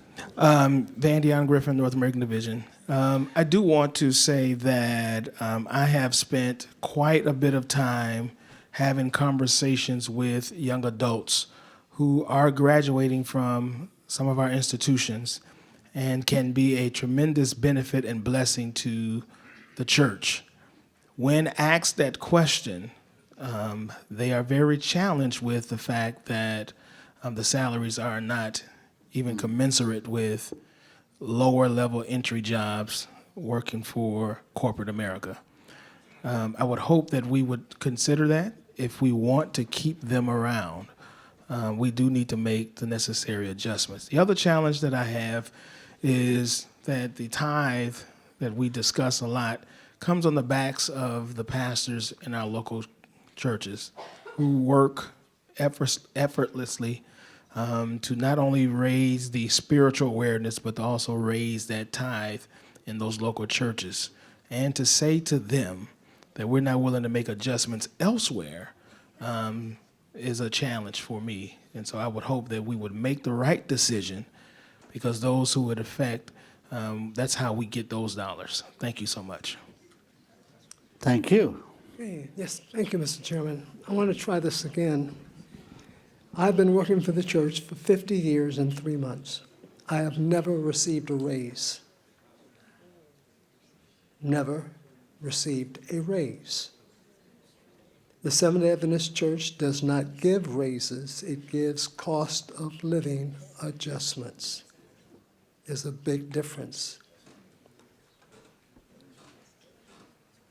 There is no net gain with a cost of living adjustment. It just means that you're closing the gap between your income and your overhead. I am very sensitive. I've been on a campaign for better than 20 years to try to help us to understand the dilemma that we're facing right now with the war generation and the swing generation, and now the baby boomers. And so that's not rocket science. And we will face a challenge down the road very, very quickly, as my generation, as those that before me, are going to sleep. Beyond that, though, there is the dilemma of trying to balance the income, particularly for our pastors. Forget the administrators, because it's really just a fraction above, but trying to balance that and do it equitably is a challenge for us. And we can't do it by holding back the cost of living increase, because even there, as our treasurer said, it's at the bottom of it. We would have to increase it immeasurably just to catch up, because we've always been at the bottom. The better approach, if we're trying to be equitable, is to re-study the sinking fund. The sinking fund was designed to help those conferences that were strapped, where across the board, if we're going to make a sacrifice, let's do it across the board in a way in which it helps those that are really struggling to come up a little bit, while it takes some down from those who are stronger. And then when we approach these decisions, we're at a more equitable position. All I'm suggesting is a study, just a study, because every year We need to wrap it up. we have this debate. Thank you. Okay, I'm going to get you to take out your electronic voting devices. Don't vote until I say we're starting, otherwise you don't vote at all. We have had an interesting discussion on this, and one senses the angst, the back, the forth, and there is. I was a pastor for 25 years and a conference president in 2 conferences, and there is always a balancing act, always. So I would like one of our prayer people to come and pray for us again before we vote. Not to change our minds, but just to give us those insights. Yeah, we don't want to do bullying. Okay, please. For sure, please bow your heads. Dear gracious and heavenly Father, here we are again. Lord, I pray that we please put this into your hands. Please speak to each and every one of us. Please guide us in the right direction, in your direction. In Jesus' name I pray, amen. I'm going to ask each of you to bow your head and have a moment in your own thoughts and minds and pray.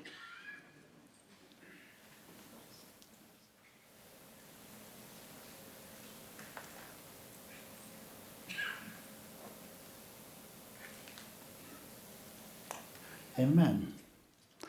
Okay, take your voting device. A is yes, B is no, and C is C. And you, yeah, okay, pull it all down, pull it all down, pull it all down. We are voting on the motion as not amended. The motion 1.6%. Okay? Up to 1.6%. That's right. Okay, let's go ahead and vote.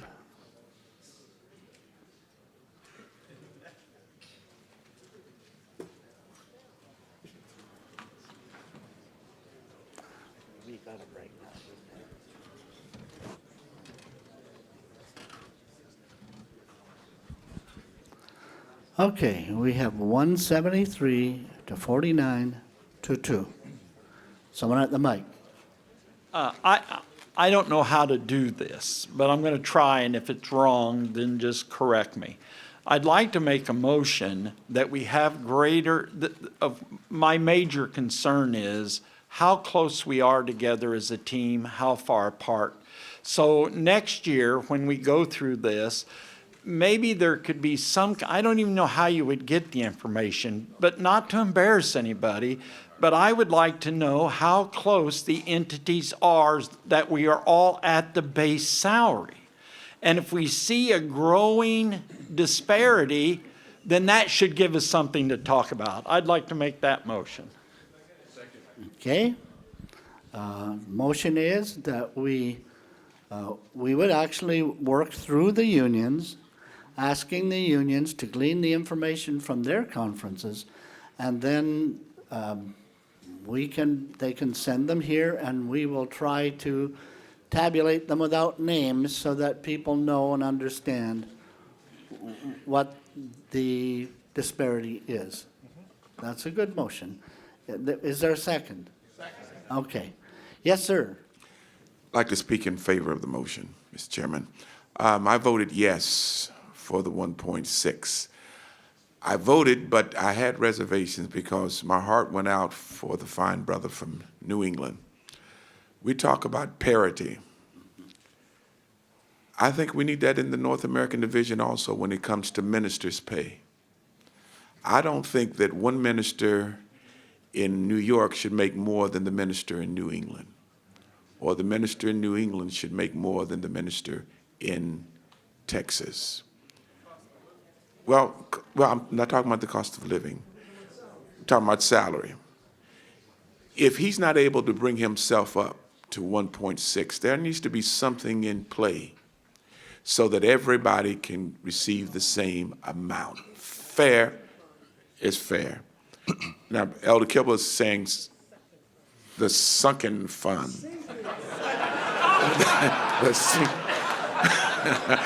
the sinking fund. Yeah. That's will be remembered into history for that. Right. But 41 years ago when I came in the ministry, the one thing I didn't ask a conference president when I was trying to be hired, what's the salary? You never asked that question. That was when you would sink. But now young men and young ladies, they want to know, what's my salary? What's my salary? And my benefits, and I'm almost embarrassed to say. So there has to be some equity across the territory, a balance. No minister should make, just because of where you are. When I left Atlanta to move to Texas, I lost about maybe $900 out of my check because they didn't have an ERI.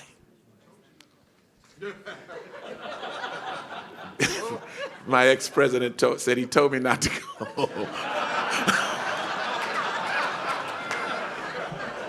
But Mr. Union President, I'm glad I did. But I'm going to sit down now, but let's be fair. Let's be fair. My heart goes out for any colleague of mine, a conference president, who cannot fund his workers fully. I like to stand in favor of that motion by Dean. Okay, thank you. Diane? I'm speaking to the motion that I would recommend that this be broader than just conferences. When I arrived at Christian Record in 2015, that institution was significantly below the wage scale as well. And I think if we're going to take a look at how people are keeping up, it needs to include more than just the conferences. And I think that's a good point, and we can broaden this in its application to include all, and I appreciate the comment. Good. Didn't say conferences, it's all entities. Right. Okay, I think we are going to vote on this. Oh, we have two people at the microphone. Yes, sir. Ramiro Cano, Central California Conference. If I remember right, and as I get older, my memory falters a bit, but 2 years ago, this same discussion took place with this same request to do a review of all the conferences to see where were we. Last year, we had the same discussion, and we brought it up again. In fact, there was an apology made. Here we are the third year, and we're now making another motion. I just wanted to make that comment. I appreciate that. Randy will make sure it happens this year. This is not, I didn't want to get up to make this statement because I didn't want to embarrass anybody. Listen, we're all very busy. But this keeps coming up and keeps coming up and keeps coming up. And if we had an idea of where we are and someone is using parity in this item, it would be good to know, where are we with the ERI? Where are we in the CPI? Where are we in the remuneration factor? So that when we come here to make these increases, we can do it informed and know who is being affected and who is not, and who is benefiting and who is not. Thank you, Mr. Chairman. Thank you. Okay, we have more people at the microphone. One, microphone one. I am Shireen McFarland. I'm a layperson from the Ontario Conference. And from my limited understanding of how Tide works, I'm thinking that it's actually a multi-prong approach that needs to be addressed in terms of being able to think about salaries and increases, et cetera. For example, the tithe is something as a variable income, and I think that strategies should be put in place that you're keeping tithe coming in at an increasing amount. You indicated that last year, for some reason, tithe was up, and for whatever reason that was. I think strategies should be thought of. How can we keep tithe coming in? Yet you talked about young people who are not thinking about paying into tithe, or they don't know why they should be paying tithe. Maybe we talked about or heard about instructing and informing people how tithe is used across the conference, or across GC.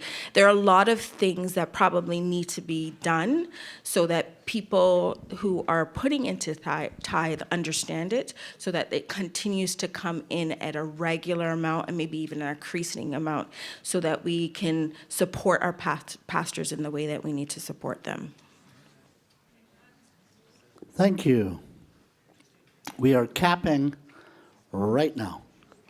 No more at the mic. So, Elder Kibble, I got a text. You've got 20 seconds. Okay, I got a text, Mr. Chairman, and it simply enlightened me with what the problem is. And I'm using code language. I'm using apocryphal language. So I called it the sinking fund because that's what it was called, but it's the special assistance fund. And maybe that will make a difference.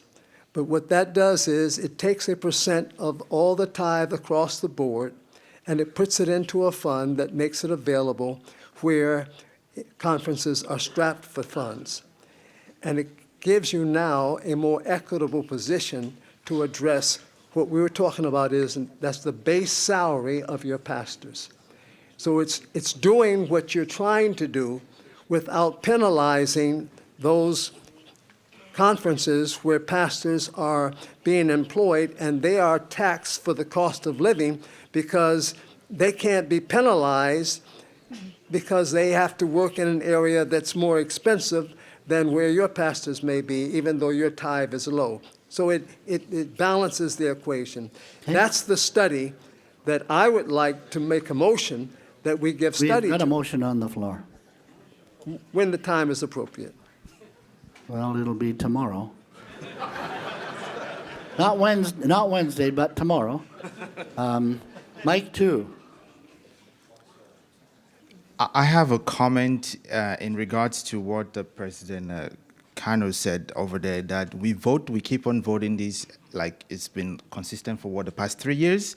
Is it possible that as we have had this motion now, I guess I'll speak in favor of the motion, but as we've had this motion now, but let us make it more objective in the sense that so it doesn't fall through the cracks, we commission, maybe we'll make an objective study and commission even firms outside of the church entities to not just come back and tell us, well, we are 23 conferences that cannot do this, but it comes back with how do we get them to that point. And as we've been saying over and over in these meetings that, hey, we are searching for, the soul of North America, or how we operate as a division, and so on. Maybe it comes with some recommendations on how we can reorganize our division to be able to see that once we come in, year out, these conversations of where we can't make it, those guys can't make it, but then we still vote it and we let those who can make it to go figure it out. But it comes back and say, this is how we can all, get to that point so that every year this conversation doesn't become a repetitive stuff with no serious action. Okay, thank you. Mike, 3. Raul Alvarez from Southwestern Adventist University. I think we got to take into consideration and think about theology majors in college and young people that are about to graduate. The reason why is because there are a lot of talented people in college that could be really good for the ministry, but the salary it might not be enough. Now I'm not worried about, for example, I'm a theology major, but I'm also a business major. So I feel like that's going to help in the ministry. However, once you go through all that, you got students' loans that you got to pay as soon as you graduate, right? So you got to pay those loans, but the salary is not enough. Now, I'm not worried about paying the loans because I know there's a guy up there that is able to provide. However, things have changed, and time is now things are different. And if we want to get more young people that want to serve the Lord and are on fire for the Lord, I think that, like our pastor was saying, maybe a little bit higher than 0.6 could be better. 1.6 could be better. So that's my suggestion. And just think about theology majors and students that are going through college to be pastors in the future. Thank you. Yes, sir. Just going along the same, Mark Galvez from Southern University. Just going along the same line, if the motion is passed, or if we do the up to 1.6%, how would this affect? We passed the 1.6. Oh, sorry. So what's the motion on the floor? Just to be clear. The Sorry, motion guys. on the floor is that we do what we've been asked to do 2 years in a row and haven't done. That is to make sure that we bring back more complete information to this discussion next year. That will include the disparities in funding pastors Gotcha. between the different conferences. Elder Jackson, thank you. I love the North American division. Love you guys. Thank you.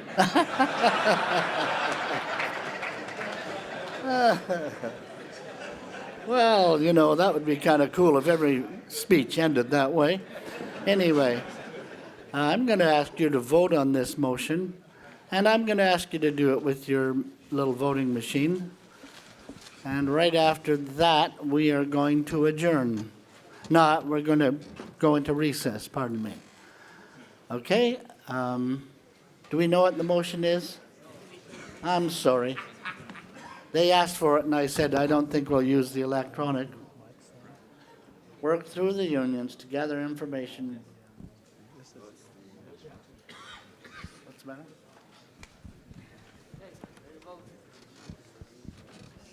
Oh, yeah, don't leave right after. We have one other thing. But does that gives the idea? Okay, use your voting device. You may now vote A, yes, B, no.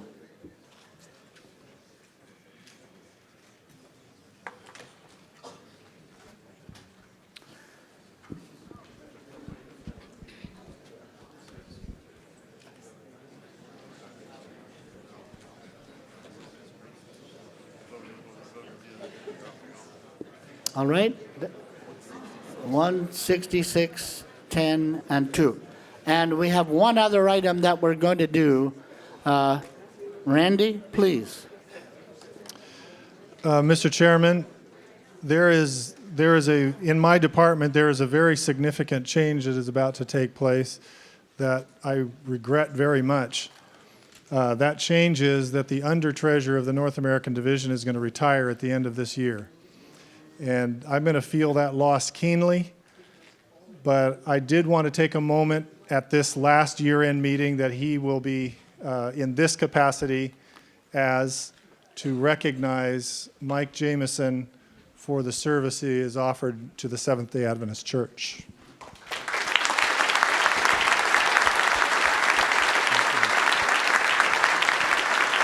I'd like to have Mike come forward, please.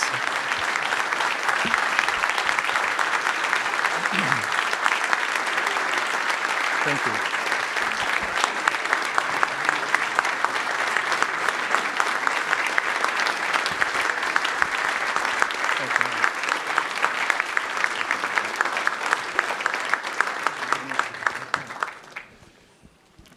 We have a little gift that we want to provide to Mike. The inscription on this document, if I can get my phone to work. 1.6. Yeah. No, the inscription on this, it's a crystal clock. The inscription will read this: with gratitude to Michael R. Jameson for dedicated Christian service to the Seventh-day Adventist Church from 1975 to 2019. Thank you for your legacy of leadership.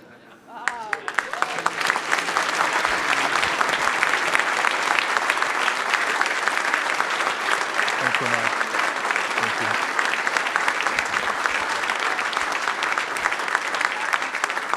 I know everyone's hungry, so I'm not going to talk a long time, but I do want to say that it has been my privilege to work with a wonderful staff. Thank you to Tom, and thank you to Randy.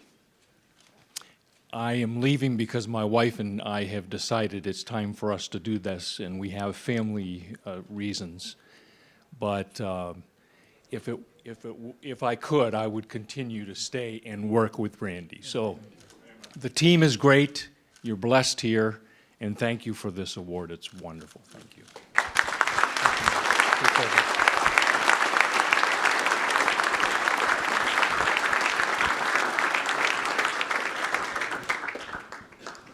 That's it. You know, the porridge is cold, but at least it's there, and I think they're ready for us to go out and eat. We need to pray. Ron Smith, would you pray for us real quick?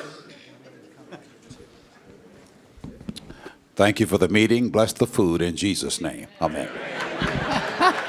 Amen. We will come back at 2 p.m. Go for it. Go for it. Finished the morning session. The finance treasurer's report took up that entire morning, so we continue to scramble. Well, for those of you who are just joining us, the Treasurer's Report, yes, took up most of the morning. Randy Robinson, who's been treasurer, this has been his first year with us at the North American Division. He was elected at this time last year. So he gave an overview of the division's financial view, and then we went into compensation, and what really took the longest is talking about remuneration. Yeah. The original motion was to allow conferences and unions, any employers, to offer an increase for up to 1.6%. And I Right. think that wording ended up being fairly important. It's not that you have to give Right. a 1.6% increase, but you can give up to that. And that had already been reduced from 2.9% Wow. earlier. So 1.6 amendment made to bring it down to 1%. That amendment was defeated. So then the body voted on the 1.6 and that passed. Right. So I thought it was meaningful to have a few conference presidents come up and say, you know, we're just getting to that place where we're on good footing, we're kind of where the rest of the field is, and now you're pushing us forward, and we may not be able to get there. Right. While at the same time, as others said, you know, it's we understand it's difficult for us, but we have educators, we have others, you know, that are underpaid. Right. It's not a simple discussion. It's not a simple discussion. So we will wait until next year. The motion was passed to generate a report of where conferences stand, which ones are able to do the increases, which ones are not, and try to see what can be done about that. Dan, thank you for coming back.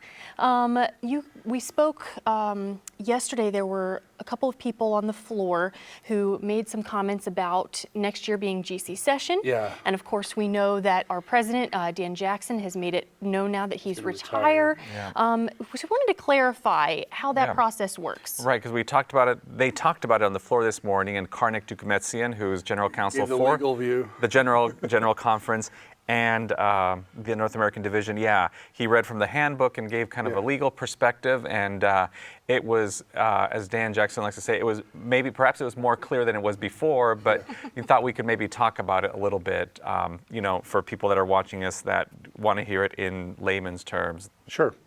So the easy explanation, if there is such a thing, is the three officers from the North American Division, the president, the secretary, and the treasurer, are all voted by the GC session body every 5 years. So it's a quinquennium, it's a 5-year term. And they're officers of the North American Division. Well, they serve as part of the North American Division. The General Conference. And so they are voted at that GC session. And there's a couple of steps for that process. So every division has a number of, has a number of delegates. Those delegates then quorum and they form a nominating committee, which I think is roughly 21 people. And so the GC delegates, who are the representative of their bodies, would be the North American Division. These are NAD delegates to the General Conference session. They select then the leader who they would like to be first president, then secretary, and then treasurer. That then goes to the General Conference body, the General Conference nominating committee, which is roughly 230 people. And then that body will approve it or deny it, but historically they've approved it, and then that name will go to the larger body, the 2,500 delegates, to get voted. I think, and Karnik said, I think it might have been 300 or 350. That nominating of committee. the GC the GC committee is much larger. So one of the things that I think has prompted us to talk about this is that there have been also people, as we kind of see online discussions. Sure. And, you know, some of what Dan Jackson likes to call, you know, the fake news, but stories going around that the General Conference president can select the North American Division president, handpick, and therefore not give a say to the delegation from North America and the division. What does happen is when the nominating committee, the North American Division nominating committee, selects their person, then the General Conference president is notified this is the name that's selected, just as a notification, and then that president can say, well, you know, there might be a problem, this will work and stuff and everything, but historically, I can't ever remember a time, and Karnik referred to this, there's not been a point where that then next body has voted that person down. Right. So there's a process where the General Conference, because remember, the officers of the division do work for the General Conference. They represent the General Conference in that territory. Right. So the General Conference president does need to have a say. But for people to think the General Conference president can handpick who's going to be whoever's going to be the leader from that territory, that doesn't happen. Right, and we got to remember that those 21, that caucus of 21 North American Division delegates that bring the name of the officers for the division to the larger nominating committee are also members of that committee. Yes. So they will be there and have a say to advocate for, or you know. No, they're typically not members of the 230. They're specifically representative of the delegates from their division. That General Conference Nominating Committee is very different. It's different makeup. So there's not cross-representation there. Okay, so the North American Division delegates on the larger General Conference Nominating Committee are not the ones that caucus? So, okay. So there's. You can see why we needed this conversation. Right. So there's roughly going to be, and my number could be wrong. There's going to be roughly between 300 or 400 delegates from North American Division as part of the larger 2,500. Right. It's representative based on the North American Division represents 6% of the world membership. So you could have 6% right there immediately, and then there's some extra delegates that are given sometimes. So out of those delegates representing the North American Division to the larger 2,500 body, they then caucus together and pick the 21 people that will then be the nominating committee. So it is a body that is truly representative of the North American Division. And that nominating committee is chaired then by a vice president from the General Conference. And that person just serves as an advisor to that body, does not dictate where they can and what they do. They're in a neutral role to then help them through the process as they pick the name that will go to the larger General Conference session nominating committee and then to the floor to be voted. So there is a system, in fact, of checks and balances. Yes, and very much so. A democratic system to elect those representatives. It's And not the unilaterally person- picked by. No, and the person who is selected by the nominating committee from that division is someone who's selected by the representatives from that division. Yeah. Yep. Okay, and we will probably continue to talk about this, as we go forward, and I think there'll be a lot of conversation about it. But very important to understand that there is a system in place, and that neither at the General Conference, at the division, or at the unions or conferences are presidents handpicking people. Yep. So. Thank you for helping us clear You're that welcome. up. Well, we're taking a short break for lunch. We will be back here at 2 p.m. Eastern Time. Hope to see you then. Take care.